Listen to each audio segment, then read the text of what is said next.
অথবা প্রিপারেশন নিয়ে যায়, কিভাবে প্রসিড করলে ভালো হয়। যেহেতু এখানে ফার্স্ট ইয়ার থেকে ফিফথ ইয়ার অনেকে হয়তো বা আছো, অনেকে হয়তো বা রিসেন্টলি এমবিবিএস পাস করেছেন, তাদের জন্য।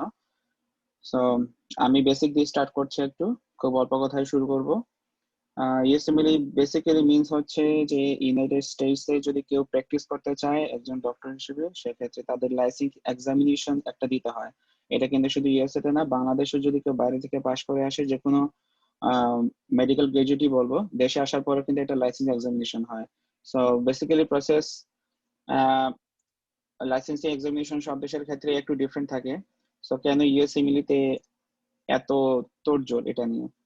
সো ইউএসএমএল বেসিক্যালি হচ্ছে যতগুলো লাইসেন্সিং এক্সামিনেশন আছে ডক্টরদের জন্য, এটা হচ্ছে মোস্ট টাফেস্ট ওয়ান আমি বলবো, সবচেয়ে এক্সপেন্সিভ, এবং হচ্ছে সবচেয়ে টাইম কনজিউমিং বলবো, but most prestigious at the same time. এবং হচ্ছে যদি কেউ ফাইন্যান্সিয়ালি ইনভলভ করতে চাও, তাহলে সবচেয়ে হচ্ছে ডক্টরদের স্যালারির দিক দিয়ে ইউএসএ তে হচ্ছে সবচেয়ে বেশি এক্ষেত্রে। সো বাট এর চেয়ে বেশি হচ্ছে গালফ। আমি এই ব্যাপারটাতে একটু পরে আসছি, লাইক ইউএসএমএল দিয়ে কোথায় কোথায় যাওয়া যায়, বা এর অন্য কোনো অল্টারনেটিভ আছে কিনা। সো বেসিক্যালি ইউএসএমএল হচ্ছে যে United states medical licence examination, সেটা কারা দিতে পারবে? এটা হচ্ছে যারাই ইউএসএ তে প্র্যাকটিস করতে চাচ্ছে, ইনক্লুডিং ইউএস সিটিজেন, যারা ইউএসএ তে পড়াশোনা করেছেন, ভার্সিটিতে পড়াশোনা করে দেন হচ্ছে গ্রাজুয়েশন কমপ্লিট করেছেন এখানে ইউএসএ তে থেকে, তাদেরও কিন্তু ইউএসএমএল স্টেপ দিয়ে যেতে হয়। সো এখানে কম্পিটিশন হচ্ছে শুধু ইউএস সিটিজেনদের জন্য না, এখানে কম্পিটিশন হচ্ছে অল অ্যারাউন্ড দ্য ওয়ার্ল্ড, সবাইকে একই পরীক্ষার মাধ্যমে যেতে হচ্ছে। সো ইউএসএমএল দিয়ে যে শুধু ইউএসএ তেই প্র্যাকটিস করতে হবে এমনও কিন্তু না। আপনি ইউএসএমএল দিয়ে কিন্তু ইউনাইটেড স্টেটসে আপনি প্র্যাকটিস করতে পারবেন, আপনি আরব কান্ট্রি গুলাতে প্র্যাকটিস করতে পারবেন, যেখানে বেতন কিন্তু ডাক্তারদের এখানে ইউএসএ যে বেতন দেয় ডাক্তার তার থেকে অনেক বেশি। আপনি বাংলাদেশে পর্যন্ত প্র্যাকটিস করতে পারবেন। ইউকে তে আপনাকে যদিও আবার লাইসেন্স দিতে হবে, but they accept your credentials and everything. Okay, এখন কথা হচ্ছে আপনি আমেরিকাতে থাকার জন্য আপনি ফিট কিনা। সো সেক্ষেত্রে আমি বলি, সে হচ্ছে কিছু জিনিস অবশ্যই আপনাকে মাথায় রাখতে হবে। সেটা হচ্ছে আপনার প্রাইমারি গোলটা কি। সেটা হচ্ছে আপনি কি শেখার জন্য, বা ওয়ার্ল্ডের one of the most renowned medical স্কুলগুলোতে আপনি প্র্যাকটিস করার সুযোগ পাবেন, হসপিটালগুলোতে, নাকি আপনাকে ফাইন্যান্সিয়ালি আপনি ইনভলভ হতে যাচ্ছেন, যে না আমি এখন ইউএসসি তে প্র্যাকটিস করব, আমার ফাইন্যান্সিয়াল সলভেন্সি থাকতে হবে অনেক বেশি, আমি রিসার্চে যাব, আমি আমি one of the best like মানে মেডিকেল ফিল্ড যেগুলো, সেগুলোতে আমি ইনভলভ হতে যাচ্ছি। সেক্ষেত্রে আমি বলবো যে আপনার লক্ষ্য ঠিক আছে, বাট এখানে থাকতে হলে কিছু আপনাকে ক্রিডেনশিয়াল অবশ্যই মেনে নিতে হবে। সেটা হচ্ছে আপনাকে অবশ্যই ফার্স্টে ফাইন্যান্সিয়ালি সলভেন্ট হতে হবে। আমি আগে বলেছি ইউএসসি মিলি হচ্ছে খুবই এক্সপেন্সিভ একটি পরীক্ষা। এটা পুরোটা প্রসেস শেষ করতে কেমন এক্সপেন্স লাগে আমি একটু পরে আপনাকে কম্পারিজন দিব। আপনাকে অবশ্যই ইংলিশে ভালো হতে হবে, কমিউনিকেশন স্কিলে দুর্দান্ত হতে হবে। ইউএস এর একটা প্রবলেম হচ্ছে এখানে এত বেশি রেস এবং এত বেশি ডিফারেন্ট কালার্স কম্বিনেশন। আপনাকে যদি কমিউনিকেশন স্কিল আপনি যদি ভালো না হন, আপনি যদি খুবই বেশি ইন্ট্রোভার্ট থাকেন, আপনি কিন্তু প্রথমে মাথা থেকে এটা বাদ দিয়ে দিতে হবে। এর হচ্ছে অবশ্যই আপনাকে ওপেন মাইন্ডেড, এবং এক্ষেত্রে আপনাকে কালচারাল ডিফারেন্স গুলো অ্যাকসেপ্ট করতে হবে। ঠিক আছে? সো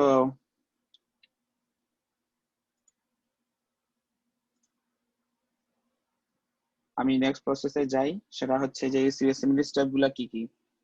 ইউএসএমএল স্টেপ হচ্ছে টোটাল আমি বলবো চারটা। ফার্স্ট হচ্ছে ইউএসএমএল স্টেপ 1, দেন হচ্ছে ইউএসএমএল স্টেপ 2 হচ্ছে দুইটা পার্ট, একটা হচ্ছে সিকে আর একটা হচ্ছে CS. CK stands for clinical knowledge, আর একটা হচ্ছে সিএস মানে হচ্ছে ক্লিনিক্যাল স্কিলস, আর একটা হচ্ছে স্টেপ 3। সো টোটাল হচ্ছে চারটায়, স্টেপ 2 এর মধ্যে হচ্ছে দুইটা ভার্সন থাকে, দুইটা কমপ্লিট করতে হয়। সো ইচ টেস্টে কেমন খরচ হবে বা কি রকম খরচ হয়, আমি জাস্ট একটা কম্পারিজন দিচ্ছি। এটা জাস্ট কম্পারিজনটা হচ্ছে এমআরসিপি এর সাথে। যেহেতু আমাদের গ্রাজুয়েশন শেষ করার পর আমাদের সবার মাথায় থাকে আমি কি ইউএসএ চুজ করব নাকি ইউকে চুজ করব। আমার স্ক্রিনটাকে দেখতে পাচ্ছেন সবাই? জি ভাইয়া। ওকে, সো বেসিক্যালি ইউএসএমএল আমি যে পোর্শনটা আছে বাম দিকে এবং ডান দিকে হচ্ছে প্লেবের, সেই কম্পারিজনটা আমি দেখাই। যেমন হচ্ছে কোর্স হচ্ছে স্টেপ 1 হচ্ছে কিন্তু বেসিক সায়েন্স, লাইক আমাদের এমবিবিএস এ যে সাবজেক্ট গুলো থাকে ফোর্থ ইয়ার পর্যন্ত, ঠিক আছে, সেই সাবজেক্টগুলো নিয়ে মেইনলি হচ্ছে স্টেপ 1টা। স্টেপ 2 হচ্ছে CK, like clinical science, medicine, surgery, gynae obs. Step 2 CS হচ্ছে আপনাকে ক্লিনিক্যাল এক্সপিরিয়েন্স, এইটার উপর বেস করে পরীক্ষা হচ্ছে। সো প্রিপারেশন টাইম আমি সেকেন্ড প্যারাতে দেখতে পাচ্ছি প্রায় 1 থেকে 2 বছর প্রিপারেশন লাগে, যদি আপনি একটানা প্রিপারেশন নিতে পারেন, আপনার বেসিক যদি খুব ভালো হয় সেক্ষেত্রে। স্টেপ 2 সিকের ক্ষেত্রে প্রিপারেশন লিমিট হচ্ছে 6 to 12 months at least. Step 2 CS এ হচ্ছে 1 to 2 মান্থস। প্লেবে আমি একটু পরে আসছি। ডেডিকেশন লেভেল আমি দেখতে পাচ্ছি, দেখাচ্ছে এখানে very difficult to study with job. Exam হচ্ছে স্টেপ 1 এ টোটাল হচ্ছে 280 কোয়েশ্চেন্স। সো টোটাল 8 আওয়ার্স থাকে এখানে। 7 আওয়ার্স হচ্ছে কোয়েশ্চেন পরীক্ষা দিতে হবে, 1 আওয়ার হচ্ছে প্রত্যেকটা ব্লক, 7টা ব্লক থেকে এখানে, প্রত্যেকটা ব্লকে থাকে 40টা কোয়েশ্চেন। সো 7 টাইমস 40, সেটা হচ্ছে টোটাল 280 কোয়েশ্চেন্স। আর মাঝখানে প্রতিটা সময় গ্যাপ 15 মিনিটস করে দেওয়ার পর আরো 1 ঘন্টা থেকে যায়, সেটা টোটাল কাউন্ট করা হচ্ছে 8 আওয়ার্স পরীক্ষা। একদিনে কিন্তু পরীক্ষা দিতে হবে। স্টেপ 2 সিকেতে হচ্ছে সেম, 318 কোয়েশ্চেন থাকবে, সেখানে আপনার সময় থাকবে 9 আওয়ার্স। আর স্টেপ 2 সিএস এ থাকবে হচ্ছে 12 স্টেশনস, এখানে 8 আওয়ার্স পরীক্ষা থাকবে। ফি, এখানে যে ফিটা দেওয়া আছে, আমি ফিটা একটু আপডেটেড ভার্সনে আমি যাচ্ছি। প্রতি বছর কিন্তু ওদের ফিটা আপডেট হয় এবং এটা দিনে দিনে আরো বেশি এক্সপেন্সিভ হয়ে যাচ্ছে।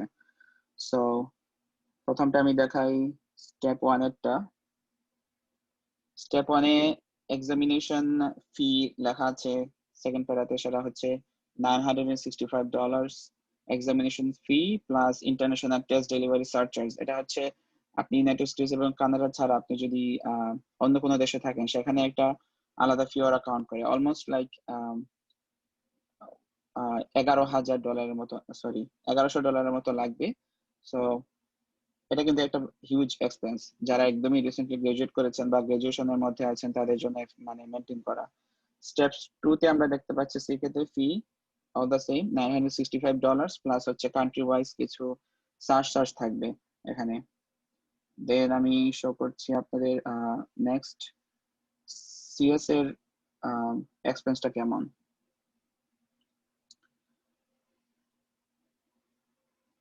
সিএসএস কস্ট হচ্ছে খুবই বেশি, এটা হচ্ছে $1,600 শুধুমাত্র এক্সামিনেশন ফি।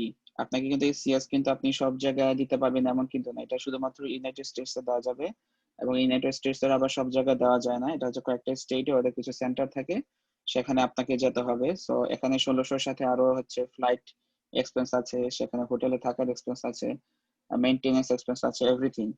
ঠিক আছে, এই হচ্ছে টোটাল। আমি শুধুমাত্র এক্সামিনেশনের খরচগুলো দিয়েছি, এর আগে কিন্তু আপনাকে ম্যাটেরিয়ালস কিনতে হবে, সেগুলোর এক্সপেন্স আছে, প্লাস হচ্ছে আপনাকে ফর্ম ফিল আপ করতে হবে, কিছু ক্রিডেনশিয়াল ফিল আপ করতে হয়, রেজিস্ট্রেশনের জন্য কিছু ফি দিতে হবে। সো এভরিথিং কস্ট মিলিয়ে আপনাকে টোটাল কস্ট আমি যদি হিসাব করে দেখাই, আমি যখন প্রথম ছবিটাতে আমি দিয়েছি,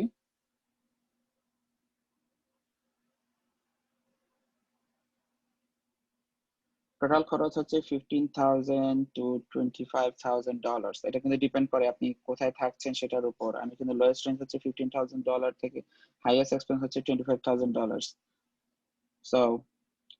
সো ফার এখানে যেটা বাম দিকে দেওয়া আছে সবকিছু আমি বলে দিয়েছি, এই স্টেপ গুলাতে কি কি খরচ হয়, কিভাবে কোয়েশ্চেন আসে, কত ঘন্টার পরীক্ষা, কেমন এক্সপেন্স হবে, এভরিথিং। এখন ব্যাপার হচ্ছে স্টেপ 1, যেহেতু স্টেপ 2 স্টেপ 2 এর সিএস এগুলো আমি একটু পরে বলছি। স্টেপ 1 এর ক্ষেত্রে আমি বলি সেটা হচ্ছে টোটাল 9টা সাবজেক্ট থাকে আপ টু 4th ইয়ার পর্যন্ত। আমরা থার্ড প্রপ পর্যন্ত যে সাবজেক্ট গুলো পড়ি সেই ক্ষেত্রে এখন স্টেপ 1 এ আপনাকে যে পরীক্ষাগুলো দিতে হবে, আপনি যদি পাস করেন, লাইক লোয়েস্ট পাস মার্ক হচ্ছে এখানে 194, আগে ছিল 192, এখন 194, সেটা হচ্ছে 280 যে আমি কোয়েশ্চেন দেখছি সেটা প্রত্যেকটা হচ্ছে 1 মার্ক আমি যদি হিসাব করি সেক্ষেত্রে। সো 280টার মধ্যে আপনাকে স্কোরের মধ্যে আপনাকে 194 মিনিমাম স্কোর আপনি যদি করতে পারেন দেন আপনি পাস হবেন। হিয়ার্স দ্য ফ্যাক্ট, যেটা অন্য সব এক্সামের চেয়ে একটু ডিফারেন্ট এবং সবচেয়ে ভয়ের ব্যাপার, সেটা হচ্ছে আপনি যদি 194 স্কোর করে পাস করে যান, ঠিক আছে, you can not retake the exam. আপনাকে দেওয়া আছে এখানে, if you pass the exam you can not retake. এটা হচ্ছে সবচেয়ে ভয়ের বিষয়। আমি কেন ভয়ের বিষয় আমি একটু পরে বলছি। এটা হচ্ছে আপনি যদি ফেল করে যান, আপনি পরীক্ষা দিতে পারেন অ্যাটলিস্ট 6 টাইমস 6 বার আপনি ম্যাক্সিমাম ট্রাই অ্যাটেম্প দিতে পারবেন এক্ষেত্রে, বাট গ্যাপ দিতে হবে, লাইক 3 মাস পর পর পরীক্ষা দিতে দেওয়া যায়, ঠিক আছে। আবার নতুন করে রেজিস্ট্রেশন করতে হবে, এভরিথিং খরচও এরকম দিতে হবে। এখন পাশ করলে কিভাবে আমি হচ্ছে বিপদে পড়ে যাব, সেক্ষেত্রে আমি বলি সেটা হচ্ছে, আমি আগে বলেছি ইউএসএমএল কিন্তু শুধুমাত্র যে বাইরে থেকে যারা আসছেন তাদের জন্য না, এটা কিন্তু ইউনাইটেড স্টেটস এ যারা গ্রাজুয়েট বিভিন্ন মেডিকেল স্কুল থেকে তারাও কিন্তু পরীক্ষাগুলো দেয়। সো টোটাল আমি যদি কম্বিনেশন হিসাব করি, ওরা কিন্তু আমাদের চেয়ে ফার ফার বেটার পজিশনে থাকে সবসময়, এবং ওরা প্রায় ওদের মেডিকেল স্কুলে লাইক 4th ইয়ার 5th ইয়ারে গিয়ে ওরা সব স্টেপ 1 ক্লিয়ার করে ফেলে, ওদের ক্লিনিক্যাল রেসিডেন্সি ক্লিনিক্যাল যে রোটেশন থাকে তার শুরুর আগে। সো আপনি যদি স্কোর করেন 194, তারা দেখা যাবে অন ওভারেজ, লাইক আমরা শুধু না, লাইক ইন্ডিয়া থেকে আছে, পাকিস্তান থেকে থাকে, বিভিন্ন আরব কান্ট্রি গুলোতে থাকে, ওদের কিন্তু স্কোর থাকবে লাইক 230 240 অন এভারেজ। আমি 2019 আমি হিসাব দিচ্ছি, লাইক এভারেজ স্কোর ছিল 230 to 234 something between like this, okay. So আপনি যদি 194 স্কোর করেন, আপনি পাশ করে গেলেন, ঠিক আছে, কিন্তু আপনি কম্পারিজন করেন ওদের স্কোর গুলো কিরকম আসছে, 330, আপনি স্কোর করেছেন 194, that's a huge disadvantage. Plus হচ্ছে আপনি পাশ করে গেছেন, আপনি আবার পরীক্ষা দিতে পারছেন না। সো আপনি যে এটা আম, জিনিসটা আপনি চেঞ্জ করে ফেলবেন খুব তাড়াতাড়ি করে, আবার পরীক্ষা দিয়ে আমি আবার রিটেক দিয়ে আবার পরীক্ষাটা আরেকটু ভালো করে দিতে যাচ্ছি, এই কোনো অপশনই নেই। সো নেক্সট স্টেপ আপনাকে অবশ্যই মাথায় রাখতে হবে, আপনি পাস করতে হলে অবশ্যই ভালো করে প্রিপারেশন। আমি যে প্রিপারেশন টাইমটা এখানে দেখেছি step 1 A 12 to 24 months, that's not a joke actually, is a real truth. আপনাকে এত বেশি ম্যাটেরিয়ালস এর মধ্যে যেতে হবে যে আপনার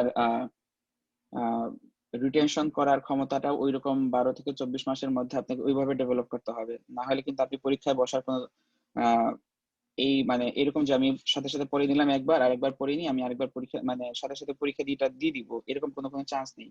আপনাকে সেলফ অ্যাসেসমেন্ট করতে হবে, লাইক আমি যে এই 12 থেকে 12 মাস পরীক্ষা, 6 থেকে 12 মাস আমি প্রিপারেশন নিলাম, সেটা আমার মানে কি ফিডব্যাক পাচ্ছি। লাইক বিভিন্ন অনলাইনে কিছু অ্যাসেসমেন্ট থাকে, কিছু পেইড অ্যাসেসমেন্ট টেস্ট থাকে, যেগুলো আপনি পরীক্ষা দেওয়ার আগে অবশ্যই টেস্ট করে দেখবেন। ওগুলাতে যদি আপনার স্কোর আসে যেমন 220 230 সামথিং লাইক দ্যাট, সেখান থেকে আপনি বুঝতে পারবেন যে না, আমার প্রিপারেশন অনেক ঠিকঠাক মতো হয়েছে, আদারওয়াইজ পরীক্ষাতে বসার কোনো দরকার নেই। সফার আপনি আরো ফার্দার প্রিপারেশন অবশ্যই নিতে হবে, ঠিক আছে। এটাই হচ্ছে সবচেয়ে রেড মার্ক আমি বলবো। প্লাস হচ্ছে এখন যদি আপনি ফেল করেছেন, লাইক আপনি 194 স্কোর করতে পারলেন না, সেক্ষেত্রে প্রবলেমটা কি? এই প্রবলেমটা হচ্ছে এটা যে আপনি আবার হয়তো বা রিটেক করতে পারবেন, বাট আপনি যখন একদম ফাইনাল সব স্টেপ ক্লিয়ার করে আপনি ইন্টারভিউ বোর্ডে ফেস করবেন, সেখানে কিন্তু আপনাকে ওরা কোয়েশ্চেন করবে, লাইক কেন আপনি স্টেপ 1 ফেল করেছেন, বা আপনার রিজনটা কি ছিল। আপনার যদি প্রিপারেশন বাজে থাকে, আপনাকে কিন্তু একদম স্ট্রেট কাট বলতে হবে। ওরা কিন্তু এমন না যে এরকম এক্সকিউজ শুনে যে আমার এখন অ্যাপেন্ডিসাইটিস হয়ে গিয়েছিল, ওই সময় আমি পরীক্ষা দিতে পারিনি, আমার তখন মাইগ্রেনের হেডেক শুরু হয়েছে, তখন আমি মানে আমি কিছুই করতে পারিনি, আমার হয়তো বা খুব ডিজি ফিল করছি, আমি হয়তো বা আপসেট স্টমাক ছিল, আমি এরকম এরকম কোনো লজিক ওরা কোনো কোনো শুনবে না। সো আবারও বলছি, যদি পরীক্ষা মনে হয় আপনি প্রিপারেশন নিতে পারছেন না, আপনি পরীক্ষাটা পিছিয়ে দিতে হবে, এটা হচ্ছে সবচেয়ে ভালো ডিসিশন। পরীক্ষা পিছিয়ে দিতে হলে কিন্তু একটা আলাদা ফি আছে ওদের, আমি একটু পরে আবার দেখাবো। এবং টোটাল এই ইনফরমেশন গুলা কিন্তু আপনি ইসিএমএফজি, আমি আমার এই সেশন শেষে আমি সবকিছু লিংক দিয়ে দিব, ওদের ওয়েবসাইটে সবকিছু আপনার একদম রিসেন্ট আপডেট সহ পরীক্ষার ফি এবং প্রসিডিউরটা কিভাবে হচ্ছে সবকিছু থাকবে। এটা হচ্ছে স্টেপ 1 সম্পর্কে মোটামুটি একটা ধারণা। আমি জানি অনেকের অনেক কোয়েশ্চেন থাকবে, এরপর আমি পরের স্টেপে যাচ্ছি। স্টেপ 2 সি এখানে হচ্ছে আপনার ক্লিনিক্যাল নলেজ, লাইক আপনি মেডিসিন, সার্জারি এবং গাইনি ক্লিনিক্যাল সায়েন্সের উপর পরীক্ষা দিবেন। সেখানে থাকবে আপনার প্রিপারেশনটা অন এভারেজ 6 to 12 months। এখানে হচ্ছে কোয়েশ্চেন হবে 318, পরীক্ষা হবে টোটাল 9 ঘন্টার, 8 ঘন্টা সেম এরকম পরীক্ষা থাকবে, 1 ঘন্টা মাঝখানে কিছুটা গেপ দিয়ে থাকবে। ফিটা আমি আপডেটেড ভার্সন আমি দেখেছি ওদের ওয়েবসাইটে যেটা দিয়েছে, $965, ঠিক আছে। সেক্ষেত্রে সেম থিং, আপনাকে ওইরকম প্রিপারেশন নিতে হবে, just like the step 1, nothing else. Step 2 CS যেটা, সেখানে হচ্ছে 1 থেকে 2 মাস প্রিপারেশন অন এভারেজ। এটা হচ্ছে আপনি, আমরা যেরকম এক্সামিনেশন করি, ফিজিক্যাল এক্সামিনেশন, হিস্ট্রি নেওয়া, এরপর ফিজিক্যাল এক্সামিনেশন, লাইক পেশেন্টকে আমি জিজ্ঞেস করি কি কি চিপ কমপ্লেন নিচ্ছি, আমার ডায়াগনোসিস কি ইনিশিয়াল, এরকম থাকবে। এটা হচ্ছে 12টা স্টেশন, এটা হচ্ছে কয়েকটা সেন্টারে শুধুমাত্র দেওয়া যায় ইউএসএ তে। আপনি আগে বলেছি সেখানে যে ফ্লাইট খরচ থাকবে, এভরিথিং আপনাকে মনে মনে রাখতে হবে। এখানে $1,550 দেওয়া, কিন্তু আমি দেখেছি $1,600 এখন অলমোস্ট। সো এই 12টা স্টেশন আপনার কিছু ফেক পেশেন্ট থাকবে, লাইক যারা শুধুমাত্র এই টেস্টের জন্য আপনাকে ওরা প্রিপেয়ার করে দিয়েছে। পেশেন্ট গুলা হচ্ছে আপনাকে কিছু কমপ্লেইন বলবে, আপনি কিভাবে এটা অ্যাপ্রোচ করছেন, এভরিথিং। লাইক আমরা যেভাবে মানে এটা রিয়েল পেশেন্ট না, এটা জাস্ট ওরা হচ্ছে ওরাই আপনাকে পয়েন্ট দিবে, লাইক আপনি কোন জায়গাতে ভুল করছেন ওরা লিখে রেখে রাখবে, বা ওরা অ্যাক্টিং করবে এমন হয় যে আপনি ওই কেসের একজন পেশেন্ট। সো এবার 12টা স্টেশন শেষ হবে, আপনার এখানে টোটাল 8 আওয়ার্স এর পরীক্ষা। সো এই 3টা পরীক্ষা বেসিক্যালি শেষে আপনি কিন্তু ইউএসএমএল রেসিডেন্সির জন্য আপনি অ্যাপ্লাই করতে পারেন। আমি যে রেসিডেন্সিটা কিভাবে শুরু হচ্ছে, লাইক আপনাকে এই 3টা পরীক্ষা পাশ করার পর আপনাকে ওরা এমডি ডিগ্রি একটা দিবে। MD will become N MD যদি আপনি পাশ করে থাকেন, ঠিক আছে। কিন্তু আপনাকে এখন প্র্যাকটিস করতে পারবেন, আপনাকে প্র্যাকটিস করতে হলে আপনাকে 3 বছর অ্যাটলিস্ট রেসিডেন্সি কমপ্লিট করতে হবে। আমাদের ইন্টার্নশিপের মতোই হসপিটালে অ্যাপ্লাই করতে হবে। এই 3টা পরীক্ষা শেষে আপনার এই রেজাল্ট গুলো আপনি নিয়ে যাবেন। আপনার কোনো রিসার্চ এক্সপিরিয়েন্স আছে কিনা, আপনার এক্সট্রা কারিকুলার অ্যাক্টিভিটিস লাইক অন্য কোনো বিষয়ে আপনার সাবজেক্টে আপনার ধারণা আছে কিনা, প্লাস হচ্ছে আপনার ল্যাঙ্গুয়েজ স্কিল কেমন। ইন্টারভিউ হচ্ছে হোল ডিফারেন্ট থিং, একদম যে কোনো কর্পোরেট লেভেলে যেরকম ইন্টারভিউ হয় আপনাকে সেভাবে, কারণ একটা হসপিটালে বোর্ড বসবে, আপনাকে একটা পরীক্ষা নিব, আমি একটা ক্যান্ডিডেট নিব আরো 200 জন ক্যান্ডিডেটের মধ্যে, আপনাকে এই ক্ষেত্রে অবশ্যই এক্সেলেন্ট হতে হবে সবকিছুতে। এই 3টা স্টেপ শেষ করার পরেও যদি আপনি মনে করেন যে আমার সব ডান, এখানে শেষ না, অনেক অনেক দূর যেতে হবে। সো বেসিক্যালি আমার হচ্ছে এই 3টা বিষয় পরীক্ষা সম্পর্কে বেসিক ধারণা দিলাম। এবার আসে আমি আমাদের কি কি পড়া উচিত বা কি কি আমাদের কন্টেন্ট থাকবে সেক্ষেত্রে।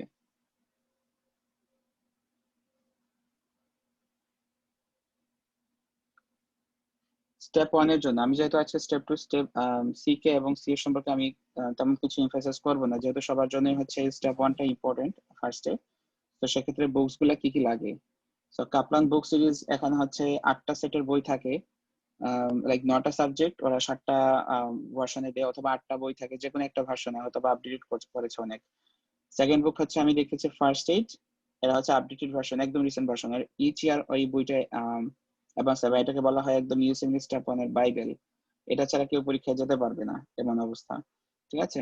3 নাম্বার হচ্ছে 100 case of ethics, same ethics এর উপর কিছু কোয়েশ্চেন থাকে, খুবই বেশি। এটা এথিক্স এর উপর ইউএসএ তে মানে খুবই এমফাসিস দেওয়া হয় মেডিকেল এথিক্স এর উপর, সো এই ব্যাপারে খুব সাবধান থাকতে হবে। 4 হচ্ছে হাইয়ার সিরিজ কিছু বুকস থাকে, সেগুলো আপনি কিনতে পারেন। বিআরএস ফিজিওলজি, এরকম এরকম কিছু একটা দুইটা কিছু বই থাকে যারা যেটা আপনি নিজের ইচ্ছাতে আপনি হয়তো বা এক্সট্রা একটু পড়াশোনার জন্য নিতে পারেন, বাট এগুলো হচ্ছে গ্রোস, যেগুলো হচ্ছে স্টেপ 1 এর জন্য নিতে হয়।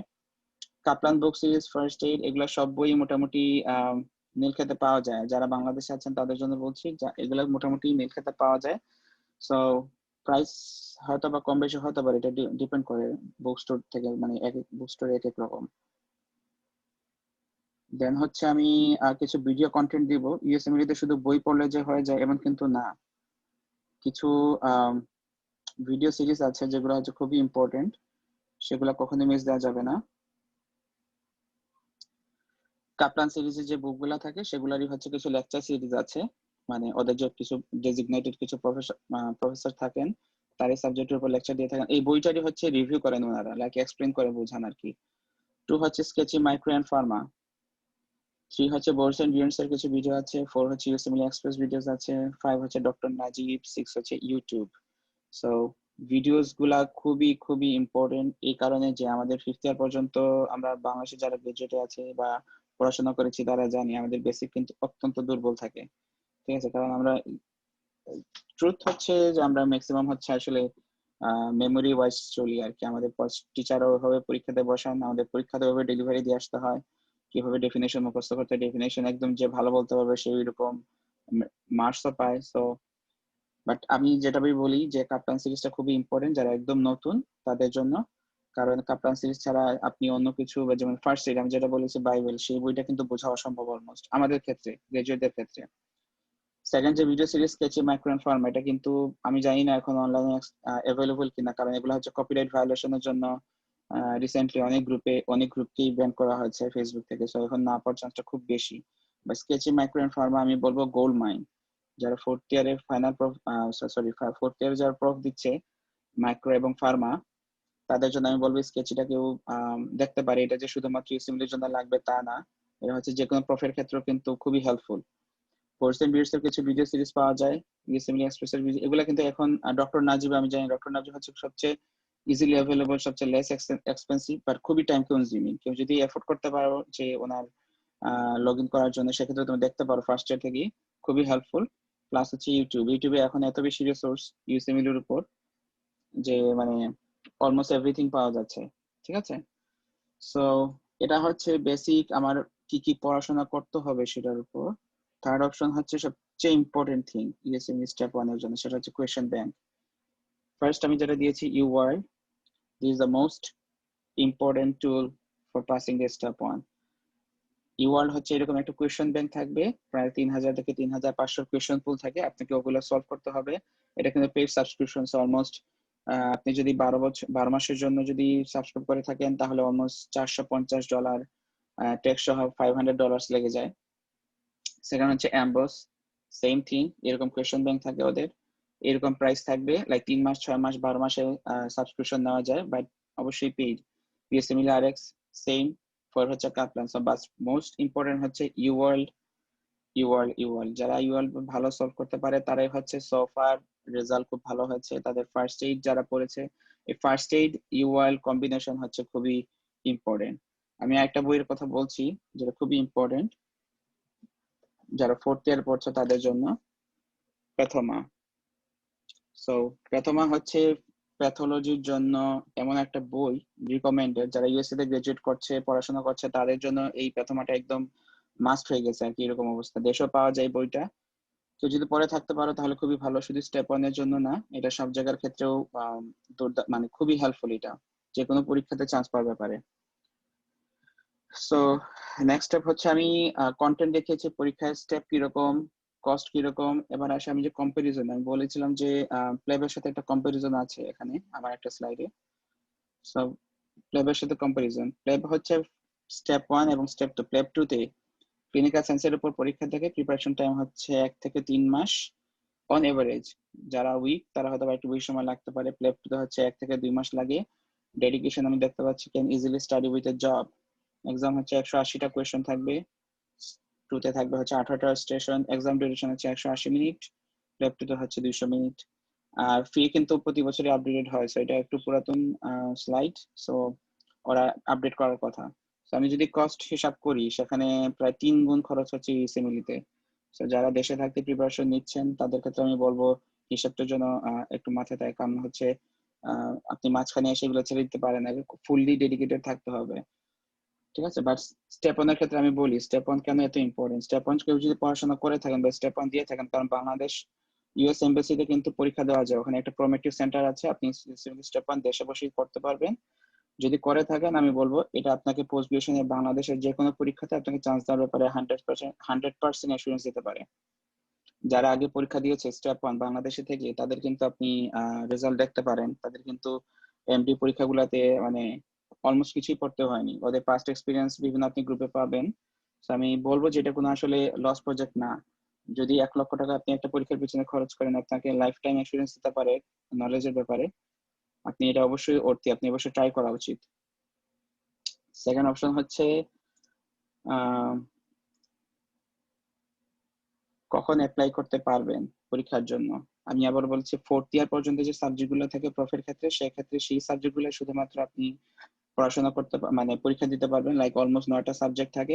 কিছু এক্সট্রা সাবজেক্ট আছে যেগুলো আমরা কখনোই পড়িনি আমাদের এমবিবিএস লেভেলে, যেমন হচ্ছে এথিক্স এর ব্যাপারে, বায়োস্ট্যাটিস্টিক্স, দেন হচ্ছে জেনেটিক্স এর উপর এক্সটেন্সিভ পড়াশোনা করতে হয়, খুবই বেশি পড়াশোনা করতে হয়। আমাদের এই জেনেটিক্স যতটা কম, এখানে জেনেটিক্স ঠিক ততটা ইম্পর্টেন্ট এই দেশে বা স্টেপ 1 এ। সো অবশ্যই জেনেটিক্স সম্পর্কে, বায়োস্ট্যাটিস্টিক্স এগুলো সম্পর্কে খুব বেশি পড়াশোনা করতে হবে, কারণ এগুলো আমরা কখনোই কোনো সময় টাচ করিনি। প্লাস হচ্ছে সাইকিয়াট্রি, এই সাবজেক্টটা খুবই ইম্পর্টেন্ট। এগুলো হচ্ছে একদম আমাদের বলবো যে বাংলাদেশে যারা গ্রাজুয়েট তারা তো আমরা কখনোই আসলে অত এমফাসিস দিয়ে পড়িনি, সেক্ষেত্রে আমাদের নতুন করে আসলে এসব পড়া শুরু করতে হয়, সো আমরা আসলে এগুলোতে একটু পিছিয়ে যাই। নেক্সট হচ্ছে স্টেপ 1 কারা হচ্ছে দিতে পারবেন, বা কাদের হচ্ছে যাদের ইচ্ছা পরীক্ষাটা দেওয়ার, তাদের আমি একটা কথা বলি, সেটা হচ্ছে কেউ যদি ইউএসএ তে আসতে চায় একদম লাইফ টাইম ক্যারিয়ার করতে, তার বলবো ফুললি ডেডিকেট যেন থাকে, একদম সবকিছু প্রিপারেশনের জন্য মাঠে নামে, না হলে না না নামার দরকার, মানে না নামাটাই ভালো। কারণ আছে এখানে আমি বলেছি প্রায় অলমোস্ট 2 to 3 ইয়ার্স এর প্রিপারেশন থাকে। সো আপনি খুব সহজে 2-3 বছর আপনি গ্রাজুয়েশনের পর একটা জায়গাতে ইনভেস্ট করবেন এবং সাথে সাথে আপনার কিন্তু অন্য অপরচুনিটি লাইক বিসিএস বলবো, প্ল্যাব বলবো, তারপর হচ্ছে এমডি রেসিডেন্সি, এফসিপিএস, এই পরীক্ষাগুলো কিন্তু মিস হবে। সো যদি কেউ ফুললি ডেডিকেটেড না থাকে তাহলে কিন্তু এই পরীক্ষাগুলোতে এখনই বসার দরকার নেই। আর কেউ যদি মনে করে যে আমি 4th ইয়ারের পর লাইক থার্ড প্রফ দেওয়ার পরে আমি পরীক্ষাতে বসবো, সে কিন্তু ইজিলি বসতে পারে। আমি মেটেরিয়ালস গুলো সবগুলো বলে দিয়েছি। সেশন শেষে আবারও বলবো কি যদি ফার্স্ট ইয়ার সেকেন্ড ইয়ার থেকে সব ট্রাই করে, লাইক বাংলাদেশে কিন্তু অনেকেই দিয়েছে, থার্ড প্রফ পরে অনেকে পরীক্ষা দিয়েছে এবং খুব ভালো স্কোরও করেছে। হয়তো আমরা হয়তো মানে এদেরও এক্সপিরিয়েন্স জানি না, কিন্তু স্কোপ আছে যেহেতু ট্রাই করা উচিত। এখন হচ্ছে পড়াশোনাটা কিভাবে করা উচিত, যেহেতু আমি নিজেও হচ্ছে স্টেপ 1 এর প্রিপারেশন নিচ্ছি এবং আমি যখন গ্রাজুয়েশন করেছি আমি পার্সোনাল এক্সপিরিয়েন্স বলি, সেটা আমাকে আমি টিউশনিও কিন্তু করেছি। সো যারা অনেকেই আছে এখানে সেশনে আছে যারা টিউশনি করছে, তাদের কিন্তু আমি একটা স্লাইড শেয়ার করেছিলাম। এখানে কিন্তু লেখা আছে ডেডিকেশন লেভেলে 3 number point, very difficult to study with a job. So যারা পরীক্ষাতে বসতে চাও স্টেপ 1 এ থার্ড প্রফ পড়ে, তাদের বলবো এক্ষেত্রে আবার টিউশনই করছো, তাদের কিন্তু খুবই খুবই খুবই ডিফিকাল্ট। সো বেটার হচ্ছে প্রিপারেশন থাকুক না, মেটেরিয়ালস অ্যাটলিস্ট কালেক্ট করা উচিত, একটা বেসিক সম্পর্কে ধারণা থাকা উচিত, এতটুকুই সম্পর্কে থাকা ভালো। যদি একদম ডেডিকেশন থাকে তাহলে কিন্তু টিউশনটা বাদ দিয়ে দেওয়া ভালো। ঠিক আছে, যেহেতু দেশে আসলে একটা ট্রেন্ড থাকে থার্ড ফোর্থ ইয়ারে প্রচুর টিউশনের ব্যাপারে। আর এখন যেহেতু করোনার সময়, আমি বলবো কোভিড-19 সিচুয়েশনে অনেকেই বাসায় বসে থাকে। সো বেটার হচ্ছে এই সব ম্যাটেরিয়ালস গুলো একটু ঘাটাঘাটি করতে পারলে খুবই ভালো। লাইক আমি আমি যদি বলি থার্ড ফোর্থ ফিফথ ইয়ারে আমি কিন্তু কিছুই পড়িনি, আমার কাছে বইগুলো আমি কিনে রেখে দিয়েছিলাম, সে 2017 এর ভার্সন।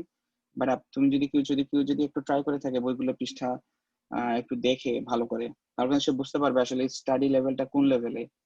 সো আগে থেকে প্রিপারেশন নিয়ে নিয়ে নেওয়াটা ভালো। সেকেন্ড হচ্ছে অল্টারনেটিভ কি, যদি কেউ স্টেপ 1 ইউএসএমএল স্টেপ 1 স্টেপ 2 এরকম যদি কেউ খারাপ করে ফেলে ইনস্টেড, তাদের ক্ষেত্রে অপশন হচ্ছে আমি বলবো ইউএসএ তে আপনি শুধু ইউএসএমএল যে ইউএসএমএল দিয়ে ক্লিনিক্যাল কোর্সে যেতে পারবেন তা না, কেউ যদি রিসার্চে যেতে চায় বা পাবলিক হেলথে জয়েন করতে চায় তাদের কিন্তু এমপিএইচ অপশন থাকে এই দেশের ভার্সিটিগুলোতে। সেক্ষেত্রে আপনাকে অবশ্যই জিআরই দিতে হবে, জিআরই ছাড়া এই দেশের ভার্সিটিতে চান্স পাওয়া সম্ভব অলমোস্ট ভালো কোনো জায়গাতে। সো কারো যদি বেসিক সাবজেক্ট বা পাবলিক হেলথে যেতে হয়, আমি বলবো যে পোস্ট গ্রাজুয়েশনের প্রিপারেশন হিসাবে অবশ্যই পড়াশোনা করা উচিত জিআরই পর্যন্ত, যেহেতু অনেকে আমরা ফিফথ ইয়ার পরে হচ্ছে এইসব সাবজেক্ট সম্পর্কে আমাদের কোনো ধারণাই থাকে না।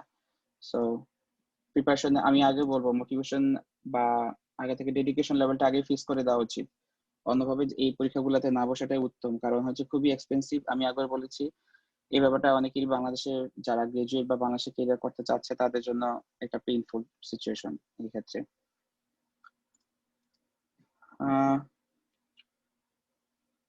নেক্সট সেশন হচ্ছে আমি বলবো যে কোয়েশ্চেন প্যাটার্নটা কিরকম আসে। আমি জাস্ট একটা কিছু কয়দিন আগে ক্যালোসাম বিডিতে আমি দেখতে পাচ্ছি অনেকেই রিসেন্টলি কোয়েশ্চেন সম্পর্কে আপডেট করেছে। সো আমি একটা ব্যাপারটা দিই, যেমন একটা কোয়েশ্চেন সম্পর্কে আমি আগে দিই স্টেপ 1 কিভাবে কোয়েশ্চেন আসতে পারে। ফার্স্ট কোয়েশ্চেনটা কি একজন খুব ভালো করে মানে একটু সময় নিয়ে কেউ সবাই পড়ে একটু।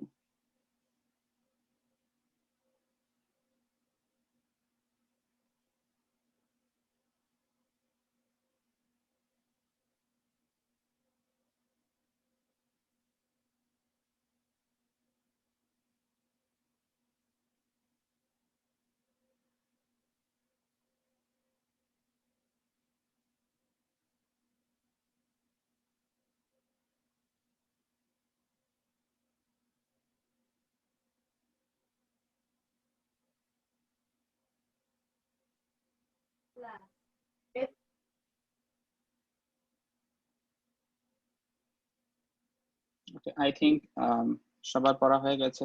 এটা হচ্ছে টিপিক্যাল কনভেনশনাল ইউএসএমএল স্টেপ 1 কোয়েশ্চেন, যেটার জন্য আপনাকে মাত্র 65 সেকেন্ড সময় দেওয়া হবে এটা সলভ করার জন্য, অনলি 65 সেকেন্ডস। সেকেন্ড কোয়েশ্চেন হচ্ছে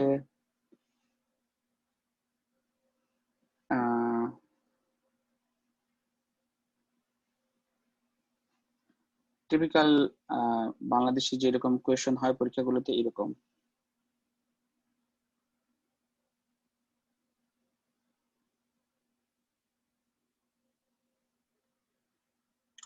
কোয়েশ্চেনটা খুবই সহজ।